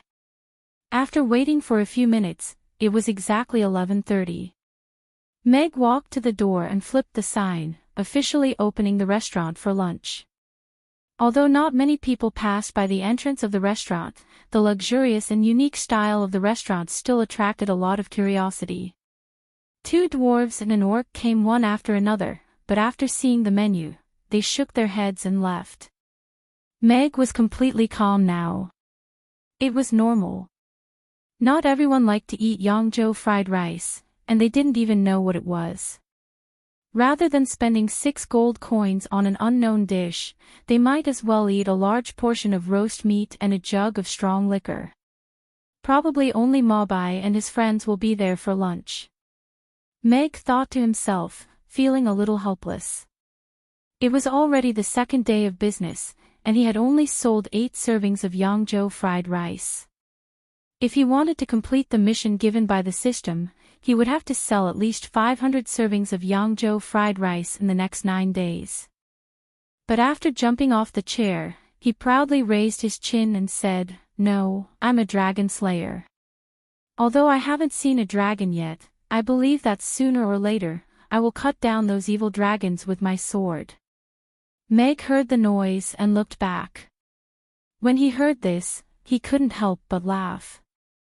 In the memory of his predecessor, there were many young knights like him who had the same goal of slaying dragons. Of course, he was also one of them.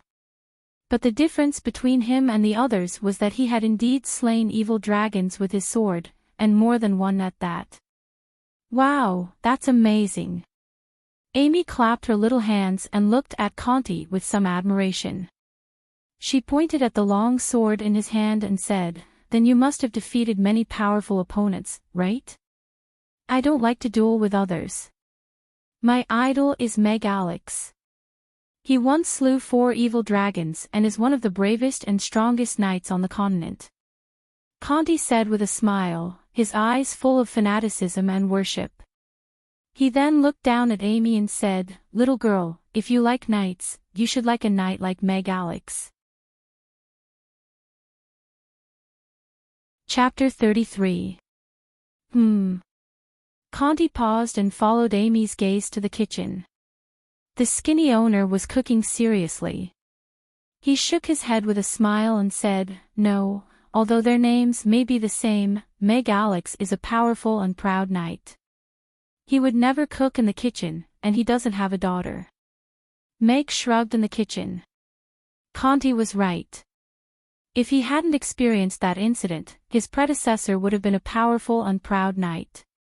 How could someone who didn't even enter the kitchen know how to cook? But why did he feel a little, secretly happy when he heard Conti say those words with such admiration? "My father's rainbow fried rice is super delicious. Anyway, in my heart, my father is the best. I don't care." Amy looked up at Conti and said seriously, "Well, I also believe that the food made by this owner will be delicious." Conti sat down again and said with a smile. He didn't argue with Amy. "Yes, that's right." Amy smiled again. The bell at the door rang again. Mobai pushed the door open and came in, followed by 2 2-meter-tall orcs, each carrying a mace as thick as an ordinary person's thigh. "Mr. Amo, when did such a beautiful restaurant open next door? What's good?" Heibang, who had a ring of animal teeth around his neck, asked in a loud voice. Even Meg in the kitchen heard him. "It just opened a few days ago. Of course, there's good food, so I brought you here to try it. But let me say this first, I'm not treating." Mobai smiled mysteriously and greeted Meg, who had turned his head in the kitchen. "Mr. Mac, I'm here again. You are much more picky about food than us 2 brothers. If you say it's good, it must be good. As long as we can eat meat and drink wine, it's fine." Heibang nodded and didn't think much of it. Heiga, on the other hand, looked around curiously with a simple and honest smile on his face. When Mobai and Heibang said, "Ha," he just laughed and didn't say anything. "Welcome."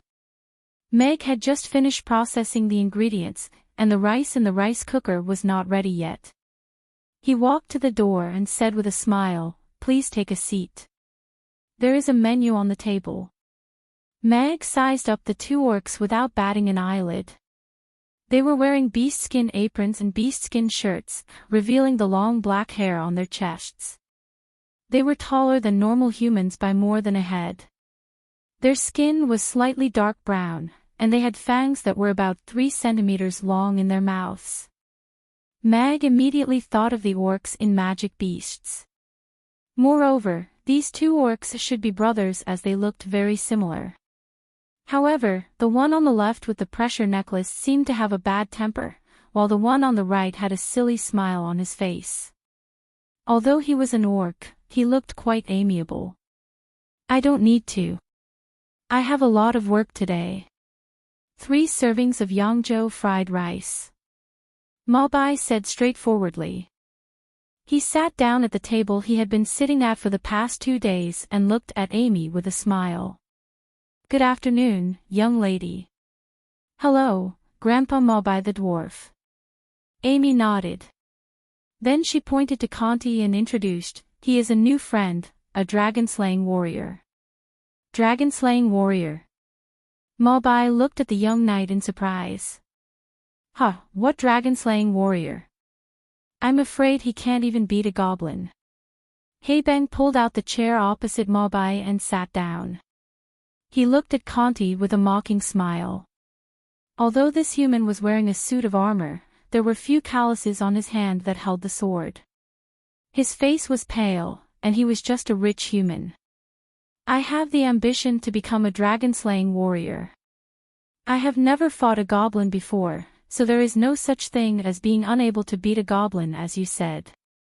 Conti looked at Heibang with a smile on his face, as if he did not take Heibang's words to heart. "So, you think you can beat me?" Heibang stood up, his muscles bulging. He held a thick mace in one hand and stared at Conti with his big eyes. "We have never fought before, so I don't think I can't beat you. However, I will not fight with you. My target is only the giant dragon." Conti smiled and shook his head. His gaze swept past Heibang's head and fell on the wallpaper behind him. There was a giant dragon spewing flames. "That is my opponent. You hypocritical knight, I think you want to fight with me today, don't you?" Heibang rested his mace on his shoulder and shouted while pointing at Conti. Meg looked at the two who were at daggers drawn.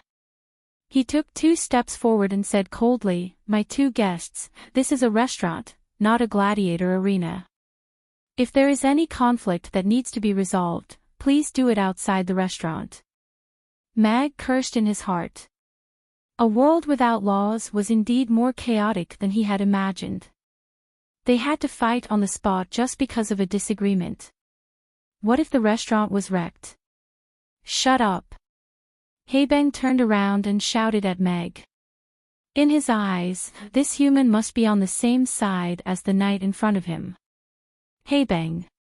Moby looked a little unhappy. He originally wanted to bring 2 guests to Meg and make Amy happy. He did not expect to have a conflict as soon as he sat down. He felt embarrassed and wanted to ask this reckless guy to sit down. Heiga, who was standing next to him, was also a little anxious. He tugged at Heibang's clothes and wanted to say something, but stopped. Meg narrowed his eyes slightly, but before he could speak. "Don't yell at my father." Amy, who was watching the conflict between the 2 sides, was still in a daze. Suddenly, she stood in front of Meg and protected him behind her. She stretched out her hand, and a ball of bluish-purple flame rose from her hand. The flame rose more than half a meter high, and a white hole was burned in the air. "It's so hot." Heibang, who was standing next to them, changed his expression and jumped back 2 steps. He looked at the animal skin on his left sleeve, which had been burned by the high temperature, and then looked at the blue-purple flame rising from Amy's hand. He could not help but swallow. What a terrible flame. The temperature was so high even though it was in the air. If it fell on him, he would probably be burned to a crisp. This little girl looked so small, but he didn't expect her to be a magician with such terrifying strength. The speed at which she released flames was even faster than those old magicians, and the scorching temperature was even more terrifying than the human magicians he had seen before. Seeing Heibang yell at Meg, Conti, who was holding the long sword on the table, also looked at Amy in surprise. His eyes lingered on the flame in her hand for a while, and then he put down the sword again. It seemed that he did not need to do anything today. Magic? Moby was also stunned. He did not expect Amy to know magic, and it was so powerful that even Heibang was a little afraid. Chapter 34. Meg wanted to say something to defend his dignity as the restaurant's owner, but he suddenly realized that he didn't need to say anything. Everyone's expression had said it all. They were more afraid of the fireball in Amy's hand than he had imagined. They were even afraid. But when Amy stood in front of him to protect him and said those words, it made his heart feel warm. What a considerate little girl. "Hey Bang, if you still treat me as a friend, please sit down. Don't make trouble in Mr. Mac's restaurant," Mabai said to Haebang seriously. If he couldn't eat Yangzhou fried rice in the future because of this reckless guy, the loss would outweigh the gain.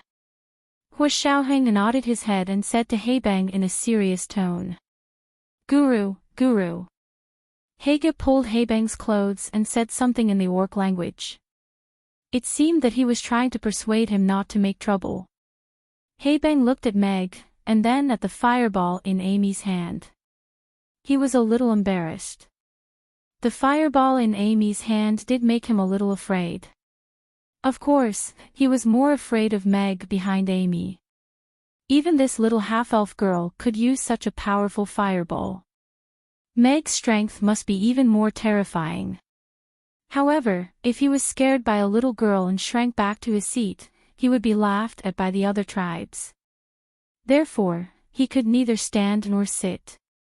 He was in an extremely awkward situation. Meg looked at Haebang's expression and wanted to laugh.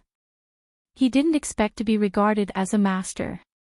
On second thought, he felt that this was not a bad idea. He could intimidate a customer like this irascible orc and effectively maintain order in the restaurant. His expression became even calmer.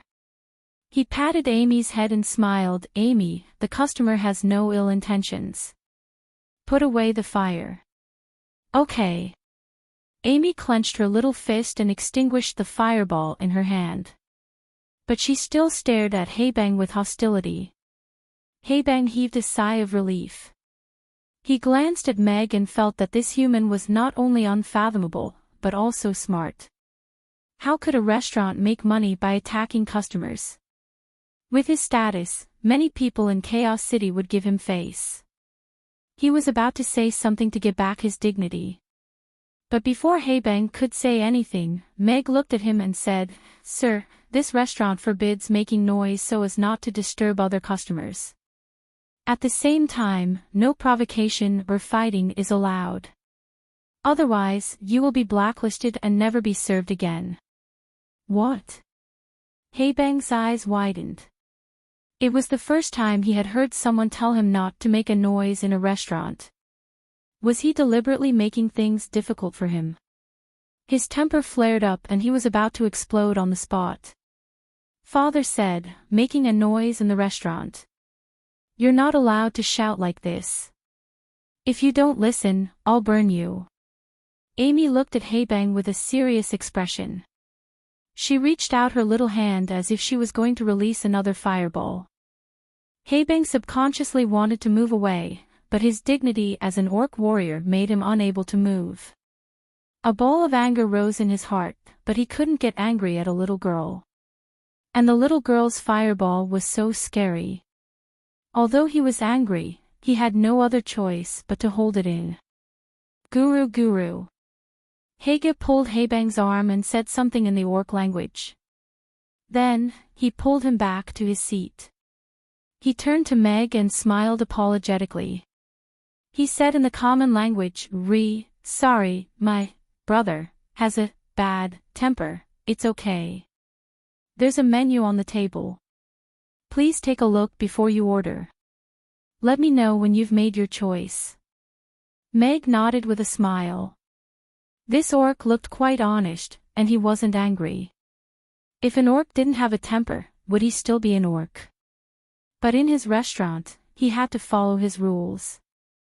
Meg nodded to Mabai and Conti, then turned and went into the kitchen to make fried rice for Conti. "You'll see how good father is later." Amy glared at Haebang.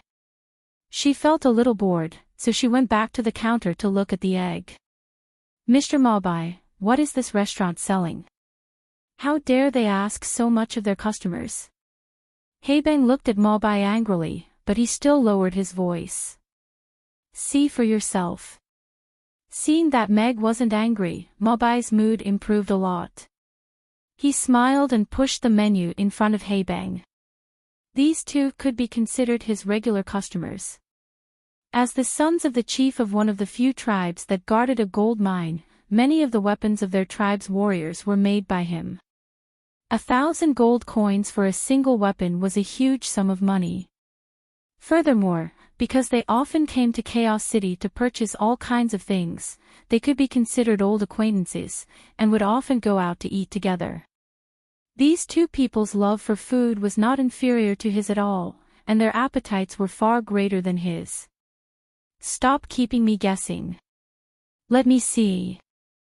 Haebang took the menu and opened it. He thought he had read it wrong, so he turned to the cover and looked at it for a while. Then he turned it back and pointed at the small line in the upper left corner. He looked at Mabai with a ridiculous face, and said, "Mr. Mabai, are you kidding me? There's only one dish on the menu. Don't tell me this restaurant only sells one dish. What the hell is Yangzhou fried rice? It's 600 copper coins for one dish. Of course it's good." Mabai looked at the two and said with a smile, "Don't blame me for not reminding you. This is the best thing I've ever eaten in my life." First, he was ignored by an idiot knight. Then, he was frightened by a little girl. Then, he was warned by a human chef not to speak loudly. Haebang was already in a bad mood. Now that he saw the menu, Haebang felt that Mabai brought them to this restaurant on purpose to rip them off. He had made so many weapons for him all these years. He didn't expect him to be such a person. It seemed that he had to find a more honest blacksmith after all the weapons were handed over.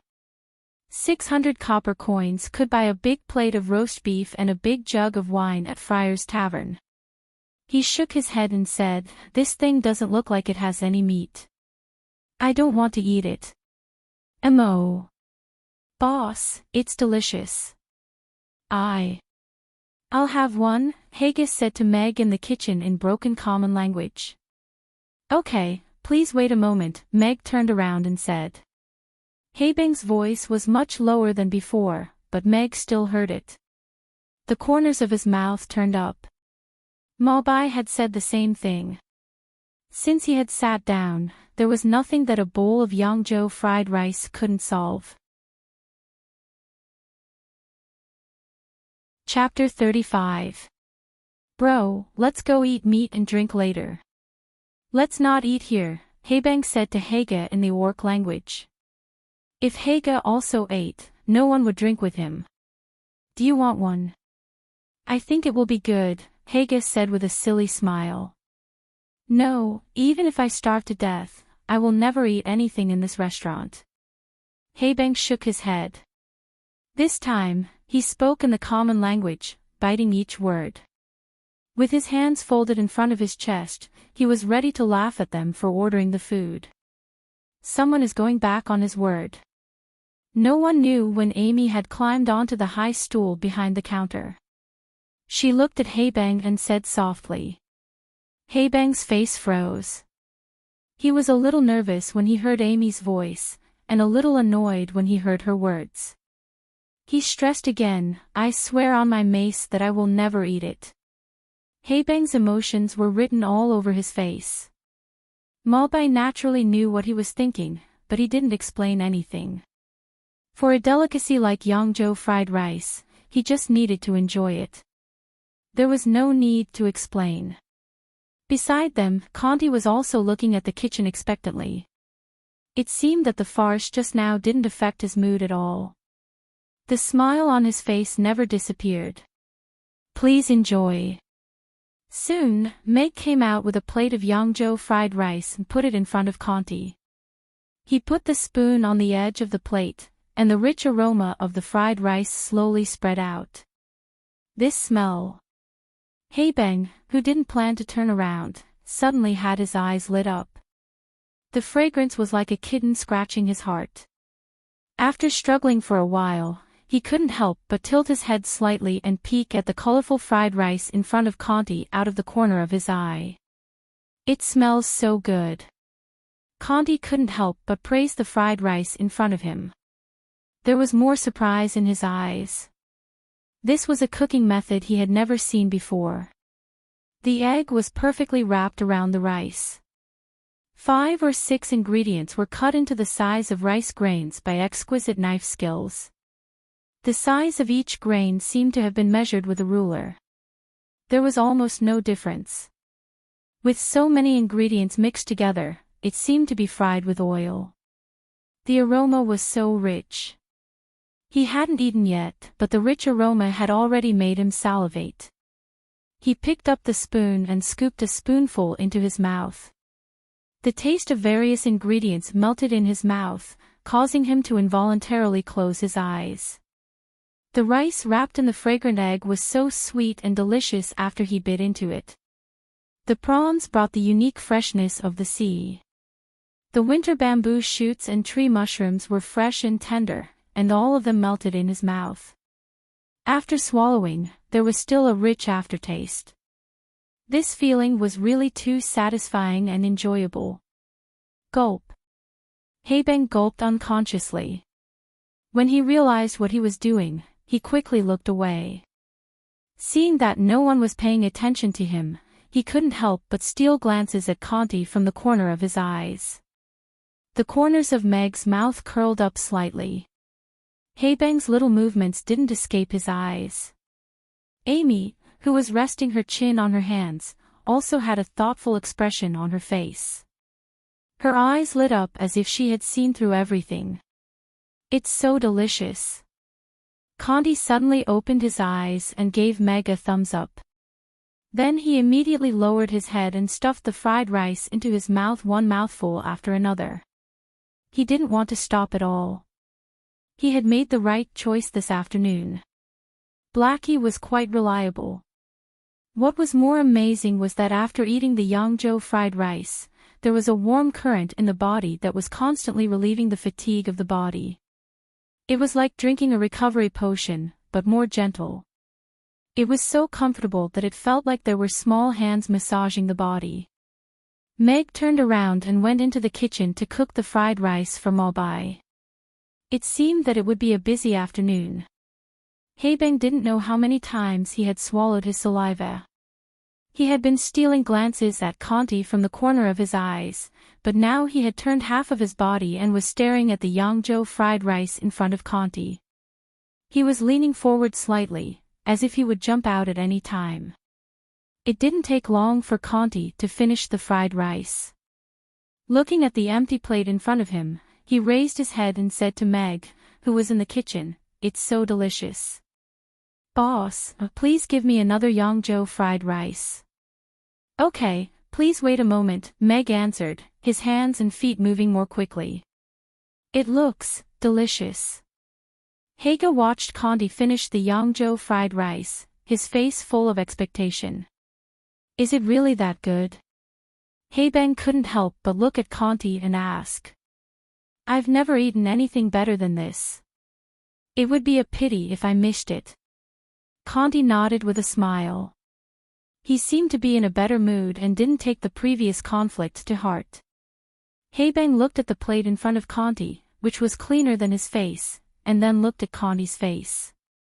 He suddenly felt that this guy's smile was quite sincere. Except for the fact that he was a bit arrogant, he wasn't that bad. Thinking about what he had just said, Haebang suddenly regretted that he had been so decisive. If he went back on his words now, it would be too embarrassing. He would definitely be laughed at by the little girl. "Please enjoy." Meg came out with Maobai's fried rice and put it in front of him. The freshly cooked Yangzhou fried rice was still steaming. Fresh green onions were sprinkled on it, making the colorful fried rice look more appetizing. The rich aroma of the fried rice assaulted Haebang's nostrils. Seeing Meg beside him, Haebang crossed his arms again and kept a straight face. However, he couldn't help but look at the Yangzhou fried rice on the table, his nose sniffing exaggeratedly. "Okay." Maobai had already picked up the spoon and put a spoonful into his mouth, his face full of satisfaction. Although he had eaten more than 10 servings, looking at the fried rice in front of him, smelling the aroma and the intoxicating taste, he still felt that he wouldn't get tired of it even if he ate it every day.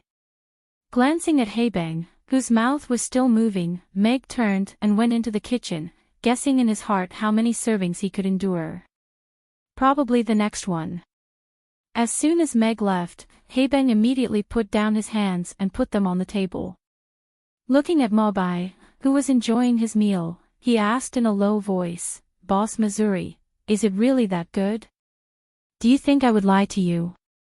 Mobai curled his lips and took another bite, feeling the fatigue of his muscles disappear in the warm current. It was so comfortable that he wanted to cry out. Looking at Mobai's face full of enjoyment, Haebang couldn't help but ask, "Let me have a taste." "Absolutely not." Mobai directly took the plate away, afraid that it would be robbed. He pointed to the menu beside him and said, "You order it yourself." "Well." Haebang looked at the menu on the table and couldn't help but sneak a glance at Amy behind the counter. He was a little hesitant. He had just made a solemn vow, and even used his mace to swear. If he ordered now, wouldn't he be slapping himself in the face? But this Yangzhou fried rice smelled so good. Seeing that Conti and Mobai tasted better, he couldn't help but want to have one. Chapter 36. "Boss, give me a plate of Yangzhou fried rice." Haebang stood up abruptly and shouted toward the kitchen. But when he felt the unfriendly eyes on him, he immediately realized that he had done something wrong. He lowered his voice and repeated, "Boss, please give me a plate of Yangzhou fried rice." "Okay, please wait a moment."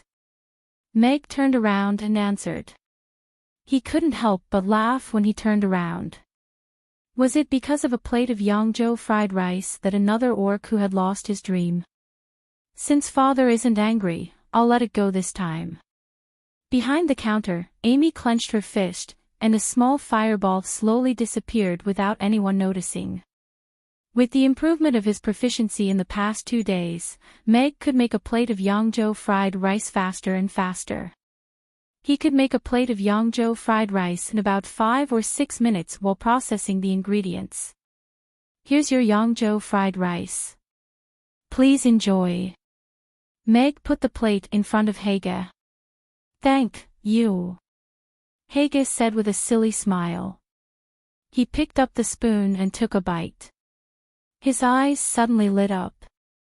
The taste was so delicious that it was different from anything he had eaten before. The first thing he tasted was the egg wrapped in the rice. How on earth was it made? Even the best swan eggs found by the lakeside could not be made to be so fragrant and soft. What set off the egg's flavor was the rice wrapped in the egg. The sweet and fragrant rice and the egg were perfectly combined. The other ingredients were also very delicious. After biting into the ham that had been marinated for many years, the salty gravy flowed out. The prawns were wrapped in the freshness of the sea. The mushrooms, winter bamboo shoots, green beans, and chives, which were cut into the size of rice grains, brought rich sweetness. All the ingredients blended together perfectly and finally became a taste that lingered in his mouth for a long time after he swallowed. "Big brother, let me have a bite." Haebang, who was swallowing his saliva, came over and looked at Haega expectantly. Haega was the easiest to talk to among his brothers. Usually, they would let him have all the good food. Now that he had a bite, there was no problem. No. But this time, just like Mobai, Haega took his plate and turned it to the other side. His spoon clinked against the plate as he shoveled spoonful after spoonful of food into his mouth. He simply couldn't stop. "Big brother, I'm your brother. Don't you usually give me food?" Haebang didn't give up and went to the other side. Haega stopped eating and swallowed the fried rice in his mouth. He looked at Haebang and said with a silly smile, "Because it doesn't taste good." Haebang was petrified. He looked at Haega, who was still enjoying the fried rice with his head lowered. Sitting back in his seat, Haebang still felt that something was wrong. Was this still his honest big brother?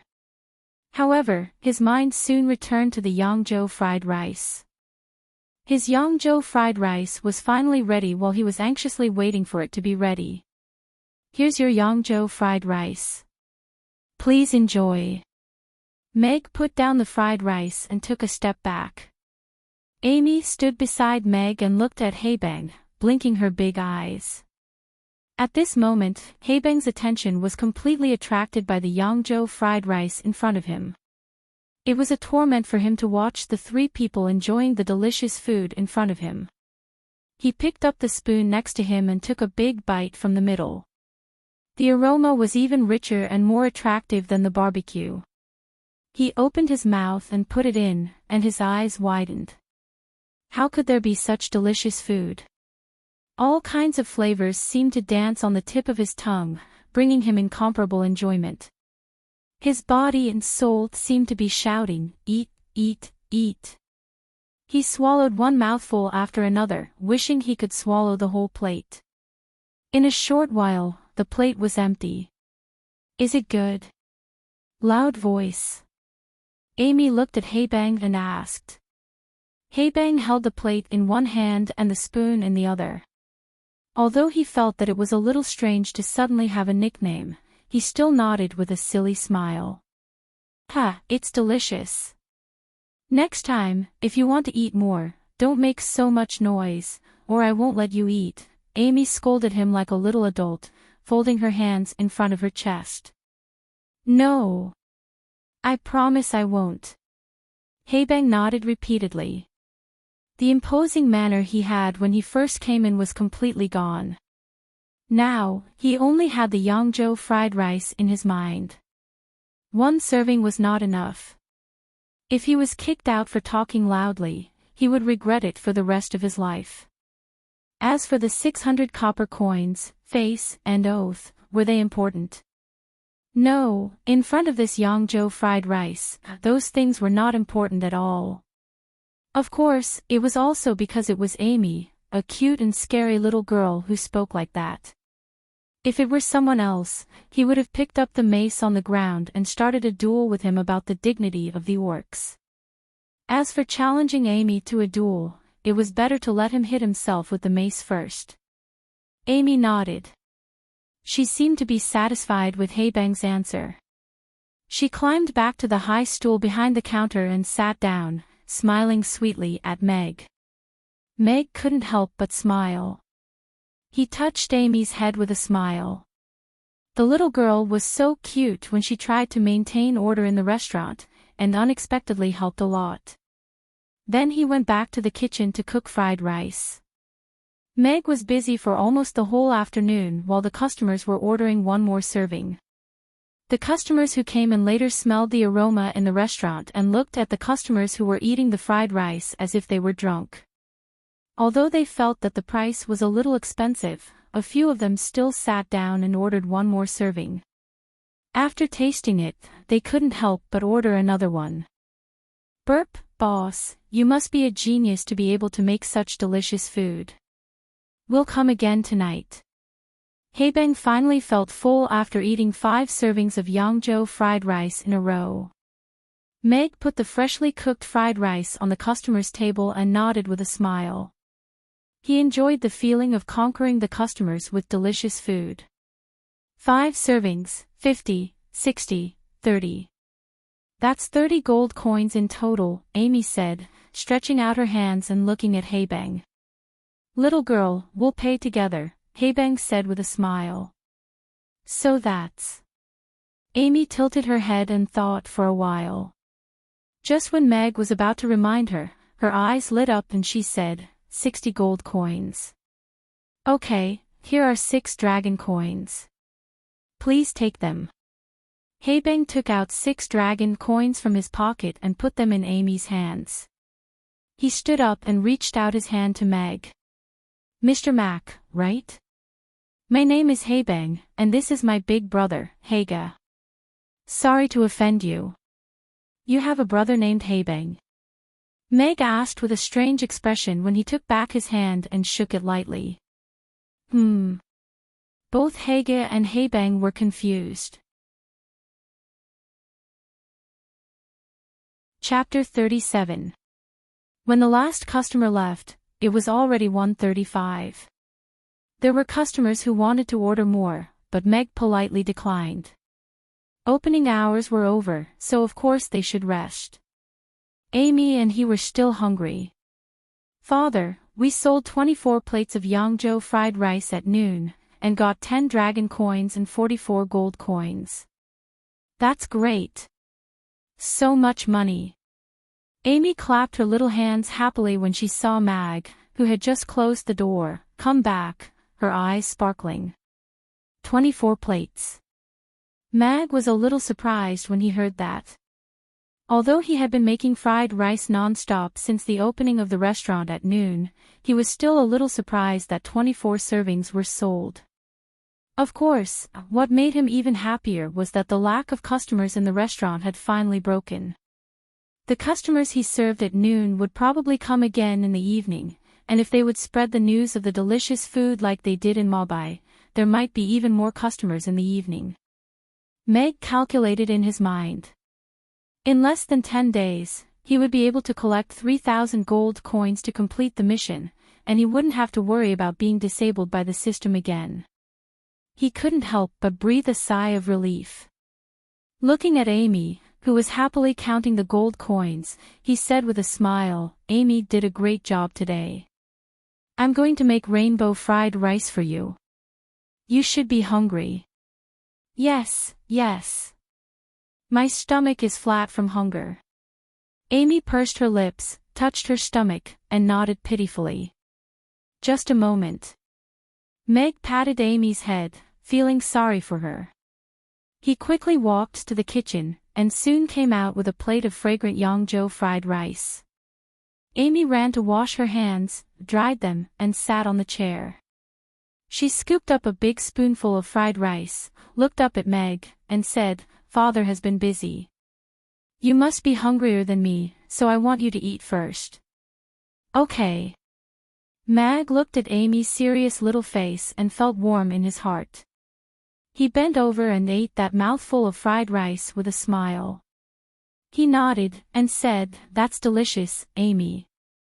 I'll make another one." "Okay." Amy nodded obediently.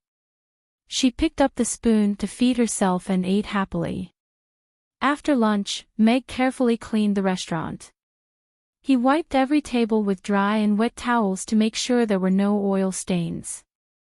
Then he coaxed Amy, who was squatting behind the counter and talking to Big Egg, to take a nap, and he also took a nap.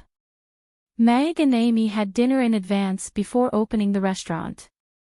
Otherwise, they wouldn't be able to eat until after 9 p.m., which would be too late. Mumbai, who was next to the restaurant, was the first to line. Hege and Hebang were almost there when the restaurant opened, and soon, Kanti, who was riding a black donkey. Hebang, who was at daggers drawn at noon, took the initiative to nod at Kanti. He looked at Kanti and pondered for a while. Then he lowered his voice and said, "I think you might be able to slay a dragon. I heard that Meg Alex, the most powerful human knight, disdained to duel with others except on the battlefield. Are you paying tribute to him?" "Yes, he is my idol and my goal. One day, I will become a dragon slayer like him." Kanti nodded with a smile, his eyes filled with fanaticism. "Young man, I've heard this from at least 50 young knights who came to buy swords in the shop. If you really want to slay a dragon and not be eaten by one, you'd better practice your swordsmanship and get a decent mount." "Meg Alex didn't ride a black donkey to slay a dragon," Mumbai said with a smile. "Blackie has been with me for many years. He's an old friend." Kanti shook his head with a smile. "I'm going to Twin Towers Town in a month. I heard that the evil red dragon that attacked Twin Towers Town many times is active again. I want to go and try my luck." Meg was making fried rice in the kitchen, listening to the people outside talking about his legend. He felt that although he was no longer in the world of martial arts, his legend was still being told. Strictly speaking, that was his predecessor, but because their souls and memories had been merged in some aspects, it was not wrong to say that those experiences were his. His mount was indeed not a black donkey, but a griffin, the only purple-striped griffin in the Roth Empire. As Meg expected, the restaurant was much livelier at night than at noon. The customers who had been there at noon brought new customers, and the passers-by were attracted by the restaurant's appearance. They couldn't help but order a helping of food when they saw others enjoying it. "Boss, I want another helping." "I'm sorry. Today's opening hours are over. Please come back tomorrow." Meg saw the last customer out with a smile. He closed the door and let out a long sigh of relief. The opening hours were a bit too long. "Father, guess how many plates of rainbow fried rice we sold tonight?" Amy asked Meg. 40. Meg guessed after thinking for a while. Amy shook her head. She grabbed a handful of dragon coins excitedly. "No, it's 45 plates. We got 20 dragon coins and 70 gold coins in total. Then we sold 71 plates of Yangzhou fried rice today." "That's very good." Meg also smiled happily. Today's turnover was 426 gold coins. After deducting the cost, they made at least 213 gold coins. "Yes." Amy nodded. She looked at Meg doubtfully and expectantly and asked, "But father, your rainbow fried rice is so delicious. Other dishes must be delicious too. Why only rainbow fried rice?" Meg was stunned. Looking at Amy's expression, he quickly understood what she was thinking. She probably wanted to eat something other than Yangzhou fried rice. Speaking of which, although this Yangzhou fried rice was delicious, it was too monotonous for Meg to eat 3 meals a day. Amy probably had the same feeling. Maybe not in the next 2 days. Looking at Amy's expectant expression, Meg felt a little helpless. The new Rugiamo could only be unlocked after completing the task of buying ingredients for 3,000 gold coins. At the current speed, it would take at least 6 more days. Okay. Amy was a little disappointed. 2,500 gold coins. Where should I get them? Meg looked at Amy and thought to himself. This was a huge sum of 250,000 copper coins. Suddenly, his eyes lit up. "By the way, system, can I do crowdfunding for the new Rugiamo? Host, please take the task seriously. Complete the task strictly according to the normal method and procedure, and steadily move toward the goal of becoming the god of cookery." The system's serious voice sounded. "Read the task for me again," Meg said calmly. Task: Host needs to buy ingredients for 3,000 gold coins in 10 days. Completion of the task will unlock the new recipe, Laji Rugiamo. Failure of the task will reduce your physical strength by 0. 5. Chapter 38. After a long silence, the system seemed a little annoyed. "Host, please act normally. This will cause serious problems for the system. In any case, I will launch a new product tomorrow that costs 3,000 gold coins, and then use cash to buy ingredients that cost 3,000 gold coins." Meg paused for a moment before calmly emphasizing, 3,000 gold coins in cash. "Approved," the system replied immediately. Meg smiled. This system really has no integrity. He touched Amy's head with a smile. "Okay, I'll make Laji Rugiamo for you in the morning the day after tomorrow, okay?" Laji Rugiamo. Amy's eyes lit up. She looked at Meg and asked curiously, "Father, what's that?" "It's a kind of pancake that's 100 times better than pancakes. Amy will know when she wakes up the day after tomorrow." Meg kept her guessing and didn't reveal too much. "It must be very, very good." Amy thought about it carefully. It was 100 times better than pancakes, and she looked at Meg expectantly. Okay. Go wash up first, then change into your pajamas and lie on the bed.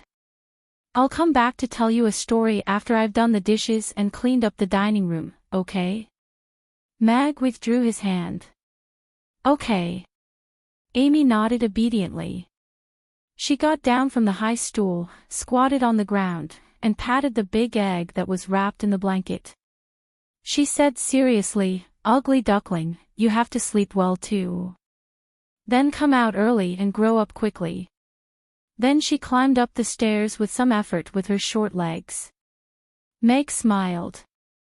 Looking at the big egg on the ground, he felt sorry for the little thing that was named Ugly Duckling before it was even born.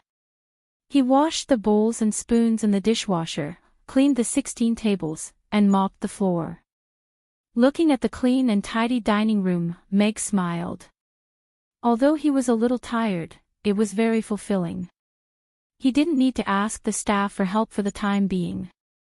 By the time Meg turned off the lights and went upstairs, Amy, who had changed into her teddy bear pajamas, was already sound asleep.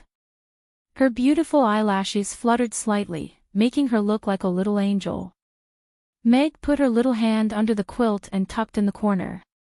It seemed that the little girl was very sleepy today. "System, I want to buy a set of pajamas." "I want a big brown bear," Meg said in his mind. "This system, cash. The pajamas are already in the wardrobe." "Host, please check." A line of small words floated past. She bought one and opened the wardrobe. Inside was a set of brown furry bear pajamas. The pattern on the front was a cute bear. "Very good." Meg nodded with satisfaction and took his clothes to take a shower. If it was in his previous life, he would never wear pajamas like this. If anyone mentioned it to him, he would get angry.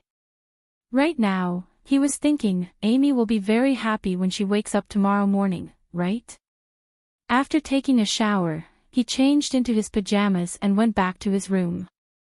Meg lay on the bed and thought about crowdfunding.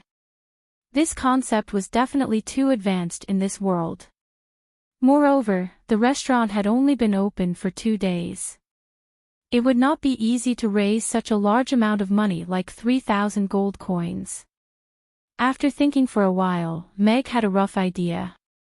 The customers who had been eating in the restaurant for the past 2 days could be considered to be middle class. Their spending power was not bad, and he had also learned some information from their conversations. Mobai was one of the few dwarven craftsmen in the City of Chaos. They could sell a weapon made by them for 1,000 gold coins. And he ate 2 plates of Yangzhou fried rice 3 times a day. Other than the delicious taste, he probably wanted to relieve muscle fatigue and become a long-term customer. Hege and Hebang were the sons of the chief of the orc tribe. They were in charge of purchasing for the tribe. Being able to buy weapons and equipment for the tribal warriors in Mumbai reminded Meg of the police in Dubai who were equipped with supercars.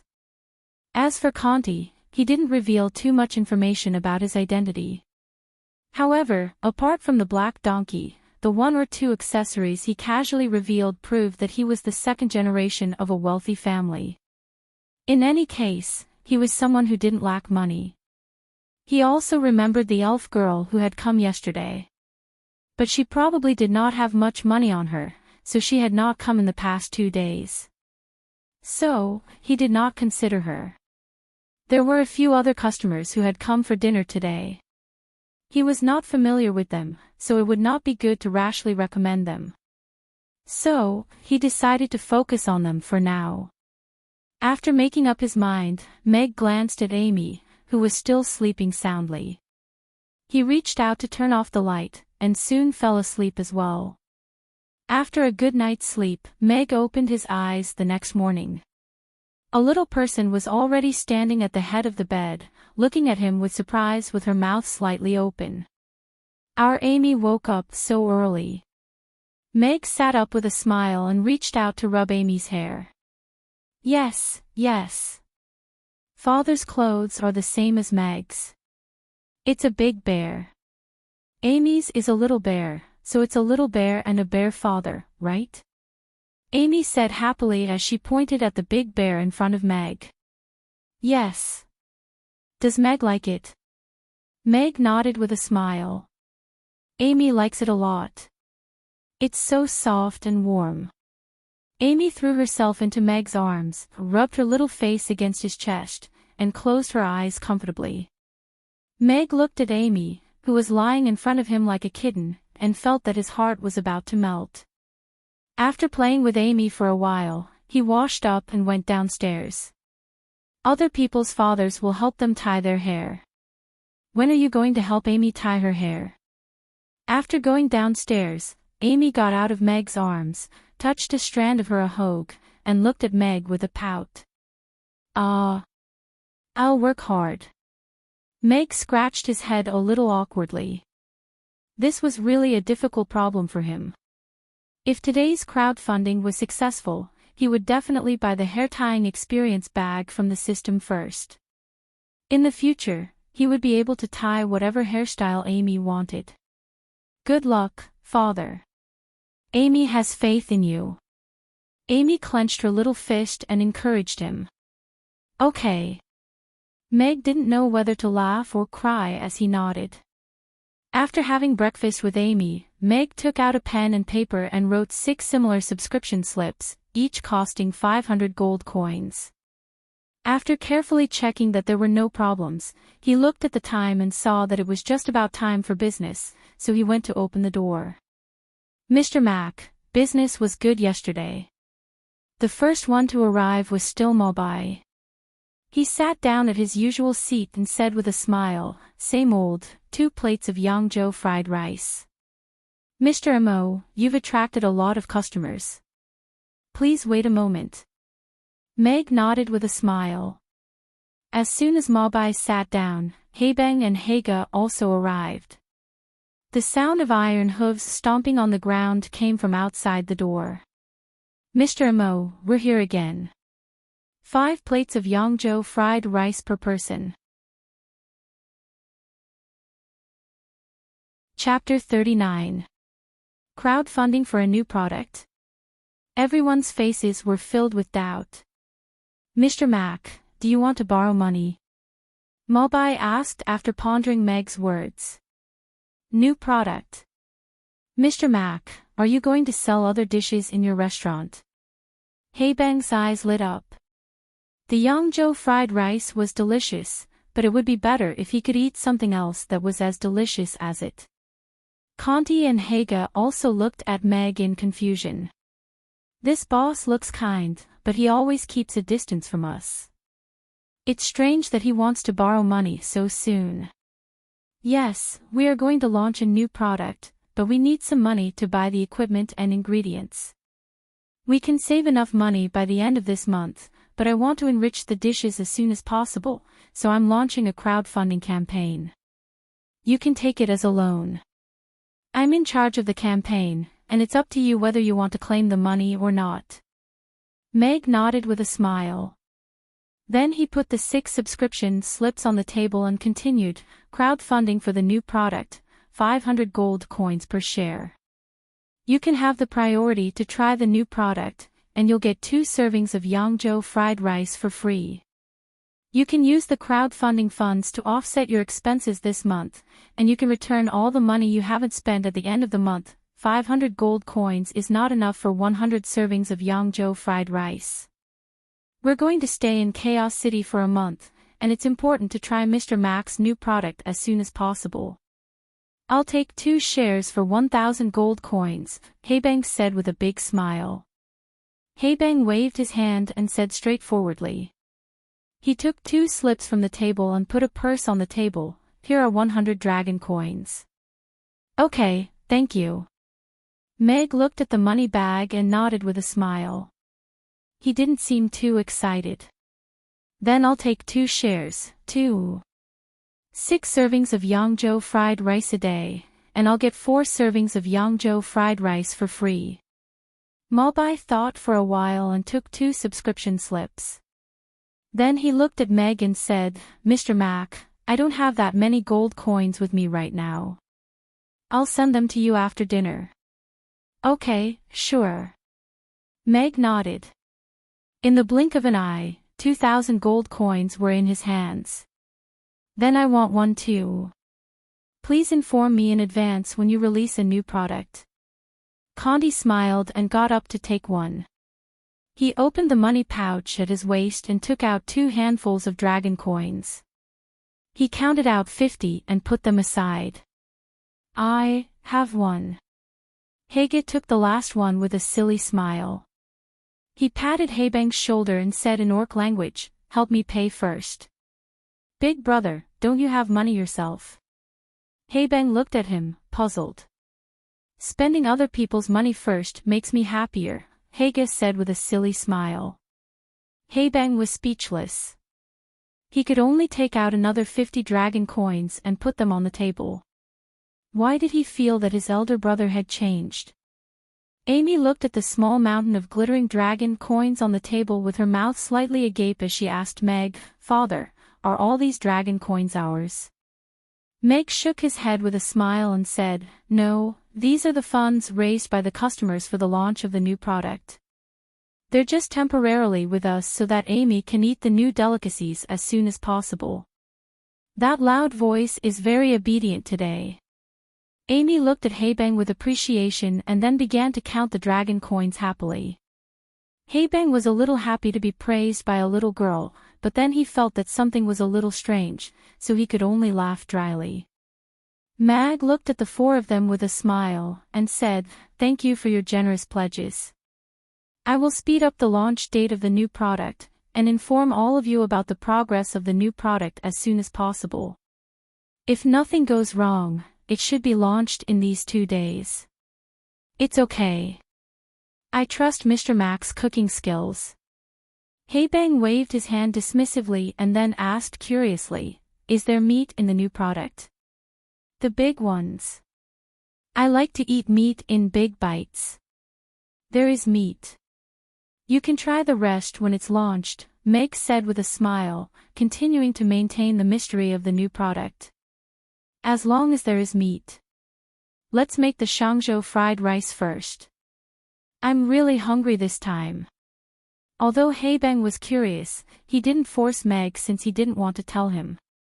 Of course, it was mainly because he felt Amy's sudden gaze and couldn't help but cower. Meg placed all the dragon coins in the drawer. After greeting everyone, Amy sat down at the counter and began to count the coins happily. She was having a great time. Meg began to make fried rice for everyone. After Mabai brought the 1,000 gold coins, they could buy all the ingredients and complete the mission. However, although the time ratio in the God of Cookery's space had been adjusted, they still needed some time to practice, so they could only enter it at night. They weren't in a hurry to think about it now. Breakfast was relatively less busy. Besides Mabai and the others, there were 2 other merchants who came for breakfast the night before. They said that they would leave Chaos City for the Roth Empire's capital today and wouldn't be back for a few months. They would be on their way after tasting this delicacy again. Little boss, 80 dragon coins and 200 gold coins. You can count them. After the morning service, Meg was wiping the table when Mabai pushed the door open and put a bag of money on the table. He smiled at Amy, who was lying on the table in a daze. Really? Amy's eyes lit up.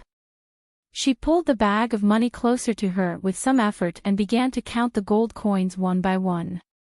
At the same time, she separated the gold coins and the dragon coins into 2 piles. Mr. Mac, I'll get to work now, Mabai said to Meg again. All right. Thank you. Meg nodded and watched Mabai leave. He glanced at Amy, who was counting happily, and continued to wipe the table. When Meg was done, Amy had finished counting the money. She looked at Meg and said, Father, it's exactly 80 dragon coins and 200 gold coins. You're the best, Amy. Let's put the money in the drawer and memorize the multiplication table later. Meg nodded with a smile. After 2 days of practice, Amy had almost completely mastered the multiplication table. Amy looked at Meg and said with a worried expression, "But father, I found a secret." "Don't be sad. It seems that some of the money we put in the drawer has been stolen. I counted more yesterday, but when I woke up this morning, I found that half of it was missing." Meg was a little surprised. He didn't expect Amy to remember how much money came in every day. She was even worried that he would be sad if the money was stolen. He smiled and explained, "It wasn't stolen. It's because I need to buy ingredients to make fried rice, so I spent some money. So the money in the drawer will decrease every day, but it will definitely increase." "I see. Then let's put the money in and buy a new dish," Amy said expectantly, her happy expression returning to her face. "Okay." Meg helped put all the money in the drawer and said directly in his mind, "Buy ingredients worth 3,000 gold coins." Chapter 40. Mission Reward, 1 Laji Rujiamo Experience Bag. Host, please enter the test field for the God of Cookery as soon as possible. As soon as the system finished speaking, a glittering experience bag appeared in Meg's mind. "System, give me a fancy hair tying experience bag, too," Meg said in his mind. He had raised 3,000 gold coins today, so he still had 400 gold coins left. He had bought 1,000 sets of ingredients, so he didn't have much to spend in a short time. A hair tying experience bag was just right. The system needs to calculate whether the host can purchase other experience bags. The system seemed to be a little hesitant. 120 gold coins. "I'll pay in cash," Meg said calmly. 120 gold coins have been received. The fancy hair tying experience bag is ready. Please accept it. A line of words floated across the system, and a blue experience bag appeared in his mind. "The money is collected pretty quickly," Meg complained in his mind. He opened the blue experience bag, and a stream of information flowed into his mind. It took him a minute to organize everything. There were hundreds of ways to tie up hair in his mind. Single ponytail, double ponytail, ponytail, bun. As long as the name came out of his mouth, he knew how to do it. The experience bags from the system were really useful. 120 gold coins was 12,000 gold coins on Earth. It was a little expensive, but to make Amy happy, Meg thought it was well worth the money. "Father, let's go out and play. We won't have customers until noon, right?"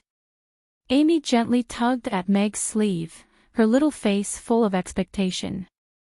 Amy was at an active age, so it was very sensible of her to stay in the restaurant and help collect money during business hours. Of course, Meg couldn't refuse such a request. He nodded with a smile and said, "Okay, but before we go out, let's tie up Amy's hair first." "Really?" Amy's bright blue eyes immediately widened upon hearing this. However, a hint of suspicion and uneasiness appeared in her eyes as she asked, "But father, are you going to tie up my hair like you did yesterday?" Thinking of how her father had tied her hair up yesterday morning, it looked like a big bump on her head. Amy felt that if she went out looking like that, she would definitely be laughed at by the other children. When Meg thought of the steamed bun from yesterday, his expression turned awkward. He looked at Amy sincerely and said, "Of course not. I just thought of a super nice hairstyle. It will definitely be very suitable for you. Can you trust your father one more time?" Amy stared at Meg's face for a while, then reluctantly nodded and said, "Okay, then I'll give father another chance. If it doesn't work, I'll let father learn from Teacher Luna." "All right." Meg smiled and nodded. However, learning from Teacher Luna did not exist. He had hundreds of fancy ways to tie up hair in his head. Perhaps in the future, Teacher Luna would ask him for advice. Meg cut the purple strip of cloth that Amy had brought over yesterday into two, then took a comb and began to tie up Amy's hair. As for which hairstyle to choose, Meg did not get confused by the number of hairstyles he had to choose from. She was a little lowly, so twin ponytails were justice. However, in order to show off his skills, Meg decided to change to the more difficult twin ponytails. Amy sat obediently on the high stool, her eyes constantly looking up with some suspicion and some anticipation. However, Meg had confiscated the small mirror, and he would only show it to her after he was done. With the experience in his head, Meg did not feel as nervous as yesterday when he tied up Amy's hair. Although he still could not do it smoothly, he slowly divided her hair according to the steps, braided her hair into two small braids, and then tied them with a purple hair tie.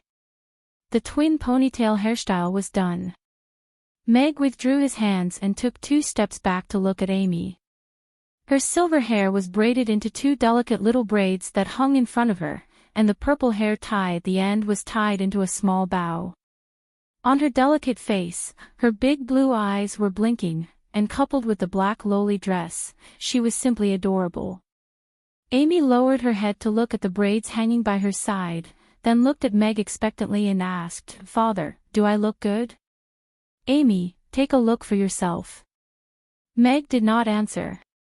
He smiled and took a mirror from the side and placed it directly in front of Amy. Wow! Amy looked at herself in the mirror with her mouth wide open. She blinked a few times, as if she could not believe that the person in the mirror was really herself. After a while, she looked away from the mirror and looked at Meg with admiration and said, "Father, this hairstyle is so beautiful. It's even better than Teacher Luna's. You're amazing. This is nothing. Father will change your hairstyle every day in the future. Come on, let's go out." Meg nodded calmly and carried Amy down from the high stool. He took off his apron and put a few gold coins in his pocket. Then, he held her little hand and walked out of the door. Aha! Amy played with her little braids with one hand and looked up at Meg. She thought to herself, "Father knows everything. He's really amazing." Feeling the little lowly's admiring gaze, Meg had a calm expression on his face. In fact, he was very happy in his heart. The 120 gold coins were really worth it. "Father, look, that stupid bird is wearing leaves. It doesn't seem to have any feathers." When they passed by the magic potion shop, Amy stopped and pointed at the birdcage on the side in surprise. Meg turned his head to look in surprise. The crow with the foul mouth from the other day was actually still alive. The broken birdcage had been replaced with a new one. The crow's entire body had been burnt to the point that only a tuft of hair remained on its head. 2 leaves were wrapped around its body like a loincloth to cover its private parts.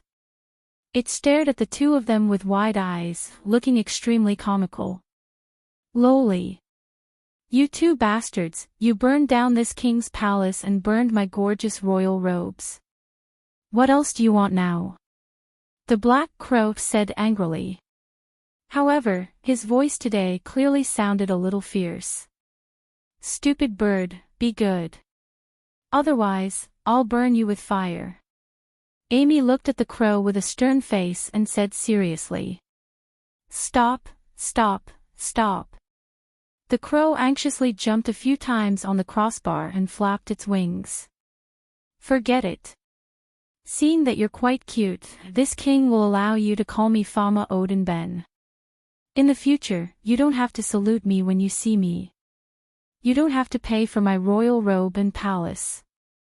Meg looked at the crow that was reluctantly compromising and wanted to laugh. It seemed that this guy was a little traumatized by Amy. Every time this happened, Meg would give them a warning glare with a stern face, and then turn to block their view of Amy. What a joke. This was his daughter. He couldn't let those fellows have their eyes on her. Amy was very happy. This was the first time so many children were looking at her with envy today. Father, I want hair like hers too. Can you tie it for me? Meg and Amy sat down on a stone bench to rest for a while. When they were about to get up and go back, a little human girl who was about 5 or 6 years old with a bun on her head swung the hand of a muscular man who was about 30 years old. This Yaya looks very good now. The man looked at Amy's exquisite braids, and his expression became a little awkward. How could a brave warrior like him tie such beautiful braids? He had already used up all of his imagination to tie them into such a look. At the same time, he looked at Meg enviously. He didn't expect him to have such skills. Perhaps he had a good wife at home who knew how to tie his daughter's hair, unlike his wife, who chased him out to take care of his daughter and was having fun at the gambling table. But this bun is so ugly. I also want braids. The little girl touched the bun on her head with disdain. She pointed at Amy enviously and said, I want it like this. I want it. Then, she burst into tears. Be good, Yaya. I'll buy you something delicious and fun later, okay? The man reached out to wipe the little girl's tears, and gave Meg a resentful look. Meg looked sympathetically at the man who was frantically comforting the little girl. Fortunately, he didn't let Amy go out with the bun on her head yesterday. But when he felt the resentful look, he felt an inexplicable sense of pride. A man who knew how to tie a little girl's hair was indeed amazing. He took Amy's little hand and got up. Let's go home. Father, wait a moment. Amy walked up to the little girl and reached out to wipe her tears. This little girl is quite loving. Meg felt a little gratified. The man next to him also breathed a sigh of relief.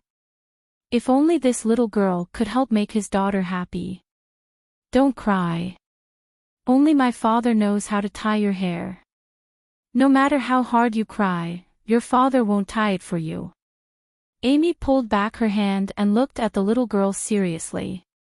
The little girl was about to stop crying, but when she heard Amy's words, she was stunned. She looked up at her father, and then at Meg. Suddenly, she felt even more wronged and burst into tears. This operation is suffocating. Meg's eyes widened. Sure enough, he couldn't use normal thinking to look at his daughter. He looked at the man who was also stunned, and hurriedly took Amy's little hand and said, I'm sorry. Then he quickly left. On the way back, Meg stood by the roadside and looked at the old man who was selling pancakes by the roadside. He had a large cylindrical oven, and next to it was a large bowl of dark yellow corn paste. He reached out to grab a lump of corn paste and smacked it into the oven. After a while, the pancakes were ready to be baked. Business was very good. There was a long line in front of the stall, and most of them were children. They held 1 or 2 copper coins in their hands and stood there looking around. There were also some children who didn't have any money squatting by the side and looking at the pancakes. The pancakes were simple and crude. It was estimated that about 1,000 pancakes could be sold in a day. Although it was cheap, it was not a dream for the old man who sold pancakes in his previous life to earn $30,000 a month. Meg suddenly remembered that when his predecessor had come out to find Amy, he had seen Amy squatting by the roadside like those sallow and emaciated children, eagerly looking at the baked pancakes. He couldn't help but tighten his grip on Amy's hand. He smiled and said, Let's go home. Tomorrow morning, Father will make you rugiamo, which is 100 times better than pancakes. Chapter 42. When Meg and Amy passed by the magic potion shop, a skinny old man in a black magic robe was bathing 2 birds with a kettle. Hearing the footsteps, Julian looked up at Meg, and then his eyes fell on Amy. Suddenly, a small green flame appeared in his deep eyes. Meg stepped in front of Amy and nodded at Julian with a smile. Then, holding Amy's hand, he continued walking toward the restaurant. After taking a few steps, Amy looked up at Meg and asked in confusion, "Father, why don't we say hello to Charcoal, Green Pea, and that Grandpa Magician? We just burned their birdcage yesterday. It'll be embarrassing if they ask. Besides, I've already said hello," Meg said with a smile. Although the bird had a bad mouth yesterday, and that's why he threw a fireball at it, they were neighbors after all. This kind of thing was still a little awkward. But the way Julian looked at Amy just now made him a little vigilant. He saw greed in his eyes. If he was still the powerful heavy sword knight, he would probably have put his sword to his neck and asked, "What are you looking at?" But now, he was just a weakling with a combat strength of 1.5. If he forced himself to go forward, he might be smashed back by a shower head, and maybe even thrown a fireball at him. So, before he figured out the old man's true intentions, he had to be on guard against him. He couldn't let Amy go out by herself. "System, how much is the Constitution?" Meg asked in his mind. The system solemnly reminds the host that the Constitution is not for sale. Completing the God of Cookery training mission will give you a chance to improve your Constitution. The system emphasized seriously. 1,000 gold coins. It's not for sale. 5,000 gold coins. The host's authority is not enough. 10,000 gold coins. Meg continued to raise the price. The system was silent for a while. Suddenly, fireworks burst out in Meg's mind, and then turned into a row of colorful words. Purchase authority granted. +0. 5 strength status, purchasable price, 10,000 gold coins. TSK, TSK. 10,000 gold coins is 1 million copper coins. System, you're really fucking evil. 1 million. I have to sell 3,000 servings of Yangzhou fried rice to earn it back. Meg cursed in his heart, then smiled and said, "Also, I don't have money. Can I pay on credit?" Ha ha ha. The system silently floated a line of ellipses, and then solemnly said, "Host, this system will give you a serious warning. All transactions will be completed by cash, no credit allowed." After teasing the system, Meg was in a good mood. He started to calculate in his mind. It was true that he couldn't afford 10,000 gold coins in a short time, and it would take him more than a month to sell 3,000 plates of Yangzhou fried rice. But the new product would be released soon. La Rugiamo should be much more efficient than Yangzhou fried rice. The braised meat could be prepared before opening, and many scones could be made at the same time. Maybe it would increase the efficiency of making money.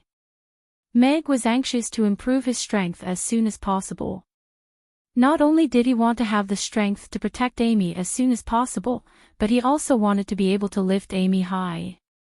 With his current strength, he could hold Amy for a while, but lifting her high was a bit beyond his ability. Therefore, restoring his strength to that of a normal person was his top priority. When he got home, he poured a glass of water for Amy. Looking at his watch, it was already 11 o'clock, so he prepared to go into the kitchen to finish their lunch. "Father, come here quickly. Ugly duckling seems to be hatching." Amy's excited voice came from behind the counter. "So soon?" Meg walked over, a little surprised. Amy, who was squatting on the ground, looked up at him, put a little finger in front of her mouth, and whispered, "Shh, father, come over quietly. Don't scare ugly duckling. I heard it just now. I'm sure it will hatch soon." "Really?" Meg was a little skeptical. "It shouldn't be hatching season now, right?" "Really? If you don't believe me, you can listen." Amy nodded seriously. Meg walked over quietly, squatted down, and listened carefully for a while, but he still didn't hear anything even after a long time. He wondered if Amy was too excited and misheard. When he was about to get up, he suddenly heard a rustling sound, and his body stopped. It sounded like a kitten scratching the wall with its claws. Listening carefully, it sounded a little like a hard beak rubbing against an eggshell. It only sounded 3 times before it disappeared. Is it? Father, is Ugly Duckling about to hatch? Amy looked at Meg expectantly and happily. Yes, it will probably hatch in a few days. Meg nodded. He was a little surprised by how fast it was hatching. He just didn't know what it would hatch into. He reached out to touch Amy's head, got up, and said, "I'm going to cook." Amy, continue to watch. Okay, Amy responded. She reached out to cover Big Egg with the small blanket, and continued to squat on the ground to watch. Meg and Amy had lunch first. After washing the dishes, the restaurant opened as usual. Mulby was still the first to arrive, followed by Haybang and the others. There were also some familiar faces that he had seen in the past few days. They all smiled and called Meg Mr. Mac. At the end of the evening, Amy told Meg about the day's turnover. A total of 90 plates of Yangzhou fried rice were sold, which should be the limit of the Yangzhou egg fried rice that Meg could make in a day. Thanks to word of mouth, the restaurant now had a stable number of customers. Of course, there were only a few customers who could eat 2 plates of Yangzhou fried rice for 3 meals a day like Ma Bai and the others, but many customers could still accept it if they came to eat once every 1 or 2 days. Ugly Duckling, sleep well. Come out tomorrow, or I'll burn you with a fireball. Before going to wash up, Amy squatted on the ground and gently patted Big Egg, which was wrapped in a small blanket, and said seriously. Then she went upstairs. Meg wiped the table with a smile on his face. If the little thing in the egg could understand what he was saying, it would most likely be trembling right now. After cleaning up the restaurant, when Meg went upstairs, Amy was already asleep. He tucked her in, took a shower, changed into his pajamas, and lay down on the bed. Closing his eyes, Meg skillfully opened the experience bag for La Girugiamo. He quickly digested the experience bag about the traditional way of making La Girugiamo, from the handling of the ingredients to the use of the ingredients to the steps of making it. Now he just needed to practice it. Chapter 43. What mission are you talking about? The system asked, seeming a little confused. I'm about to enter the test field for the god of cookery. Shouldn't there be a mission to learn how to make La Girugiamo in 1 night and give me a reward? Meg said matter-of-factly. The system doesn't have any mission for now. Please make your own choice, the system answered calmly. If there's no reward, then I won't be happy to learn. Meg didn't seem to care. After you open the experience bag, the test field for the god of cookery will disappear in 24 hours. Please do as you please, the system also said indifferently. Wow, the system has improved. Meg raised his eyebrows. Was this the system's resistance? Looking at the 24-hour countdown on the door of the test field for the god of cookery, Meg didn't want to talk nonsense with the system. He directly opened the door with his consciousness. Then, just like last time, his consciousness was sucked away. When he opened his eyes again, he was already in the enclosed kitchen. Meg looked around, and saw a large circular oven in the corner of the stove. Its shell was made of silver stainless steel, and it was an electric oven. It was similar to a traditional charcoal oven, except that it was more convenient. I can bake at least 15 baiji buns in this oven. It's indeed much faster than making Yangzhou fried rice. Meg walked over and opened the lid to take a look. He nodded with satisfaction. There was a spice box beside him. Meg opened it. Bay leaves, cinnamon, big spices, all the spices needed for braised meat were there. There were several bags of flour in the cupboard, half a cabinet of streaky pork in the fridge, and a small pile of pork ribs. Well, it's time to show my real cooking skills. Meg washed his hands and took a big piece of streaky pork from the fridge. After washing it, he cut it into 15 centimeters long and 10 centimeters wide pieces. Then he put them in a big vat, added all kinds of spices, and put them aside to marinate. This marinating process required more than a day, but since it was in the god of cookery space, this time was automatically erased. After 5 minutes, the marinating process was completed. After putting the marinated meat into the pot, all kinds of spices and condiments were added.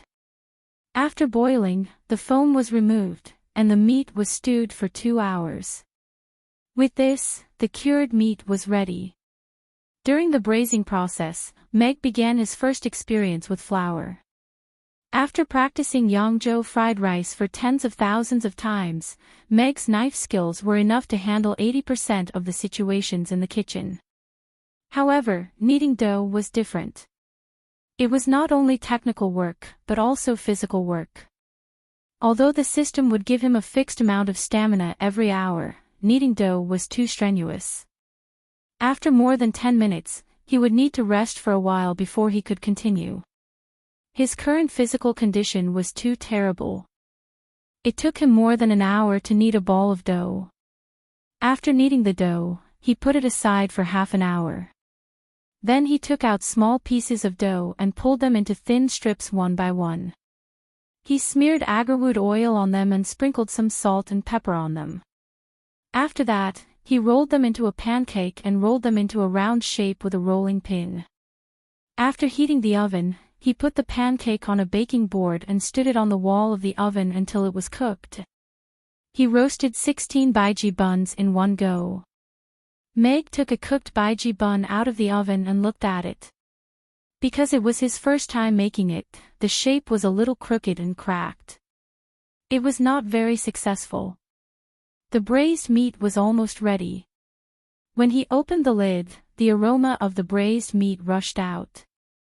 The light brown braised meat looked good, but a few pieces had fallen apart. It still needed to be improved. Thinking of the rujiamo he had eaten in Sheik and in his previous life, and the comments and requests he had written on his Weibo had now become requests for himself, his expression became a little strange. Sure enough, this is karma. It's all on me. I don't know how long it will take to make that kind of rujiamo. After that, Meg began to make the Laji rujiamo again and again, monotonously. However, after his last experience, he was now as calm as still water. He didn't feel uneasy at all because he had to stay in the closed kitchen for a long time. He didn't know how many times he had made it. When the countdown on the wall pointed to the 335th day, Meg skillfully took a baiji bun out of the oven. He gently cut the edge of the bun with a thin knife in his hand. Then he picked up a piece of laji meat from the pot and put it on the chopping board. He chopped it up with a kitchen knife and stuffed it into the opening of the baiji bun. Then he poured a small spoonful of laji sauce over it. A steaming laji rujiamo was ready. System, it should be ready this time, right? Meg asked expectantly. According to the host's comments and requests in his previous life, 1. Fragrant meat, thin without leaving any residue, fat without being greasy, achieved. 2. White steamed bun, crispy inside, hollow in the center, with an iron rim around the outside, and a chrysanthemum center, achieved. 3. Fragrant meat, crisp steamed bun, soft scoop, and full of oil when bitten, achieved. Congratulations to the host for achieving the 3 requirements of Laji Rujiamo. You have successfully mastered the recipe of Laji Rujiamo. You have unlocked the right to purchase the ingredients and the right to use the kitchen utensils, the system's voice sounded. Perfect. Meg opened his mouth and took a bite of the rujiamo in his hand. The crunchy baiji bread had become a little soft after soaking in the gravy. After he bit into the fat but not greasy braised meat, the delicious gravy flowed out. His mouth was full of oil, and he couldn't help but close his eyes. This feeling was so satisfying. As soon as he swallowed the Ruggiamo in his mouth, Meg suddenly opened his eyes. He moved his mouth, but it was tasteless. Thinking of the delicious gravy that constantly attacked his taste buds, he suddenly didn't feel sleepy anymore. Gently turning on the bedside lamp, Meg looked at the time. It was 12 o'clock in the evening. This time, he had only spent 30 days in the test field for the god of cookery. He had spent most of his time practicing making biji bun, so only 2 hours had passed in the real world. After getting out of bed and putting on his shoes, Meg changed into his chef's uniform. Quietly turning off the light, he went downstairs into the kitchen. As expected, there was a new oven in the corner of the stove. Spices and condiments were all prepared. The refrigerator, which was originally stuffed with all kinds of ingredients for Yangzhou fried rice, now had a separate area for streaky pork. The layout was the same as in the test field for the god of cookery. Meg took an apron from the side and put it on. Then he took out 2 large pieces of streaky pork from the refrigerator. After washing them, he cut them into pieces and put them in a large vat. Then he added all kinds of spices and condiments to marinate them. After all, in the real world, the system wouldn't directly skip the marinating step for him. Although it took him one night, it should be ready by tomorrow morning. He could make an authentic La Ruggiamo for Amy for breakfast.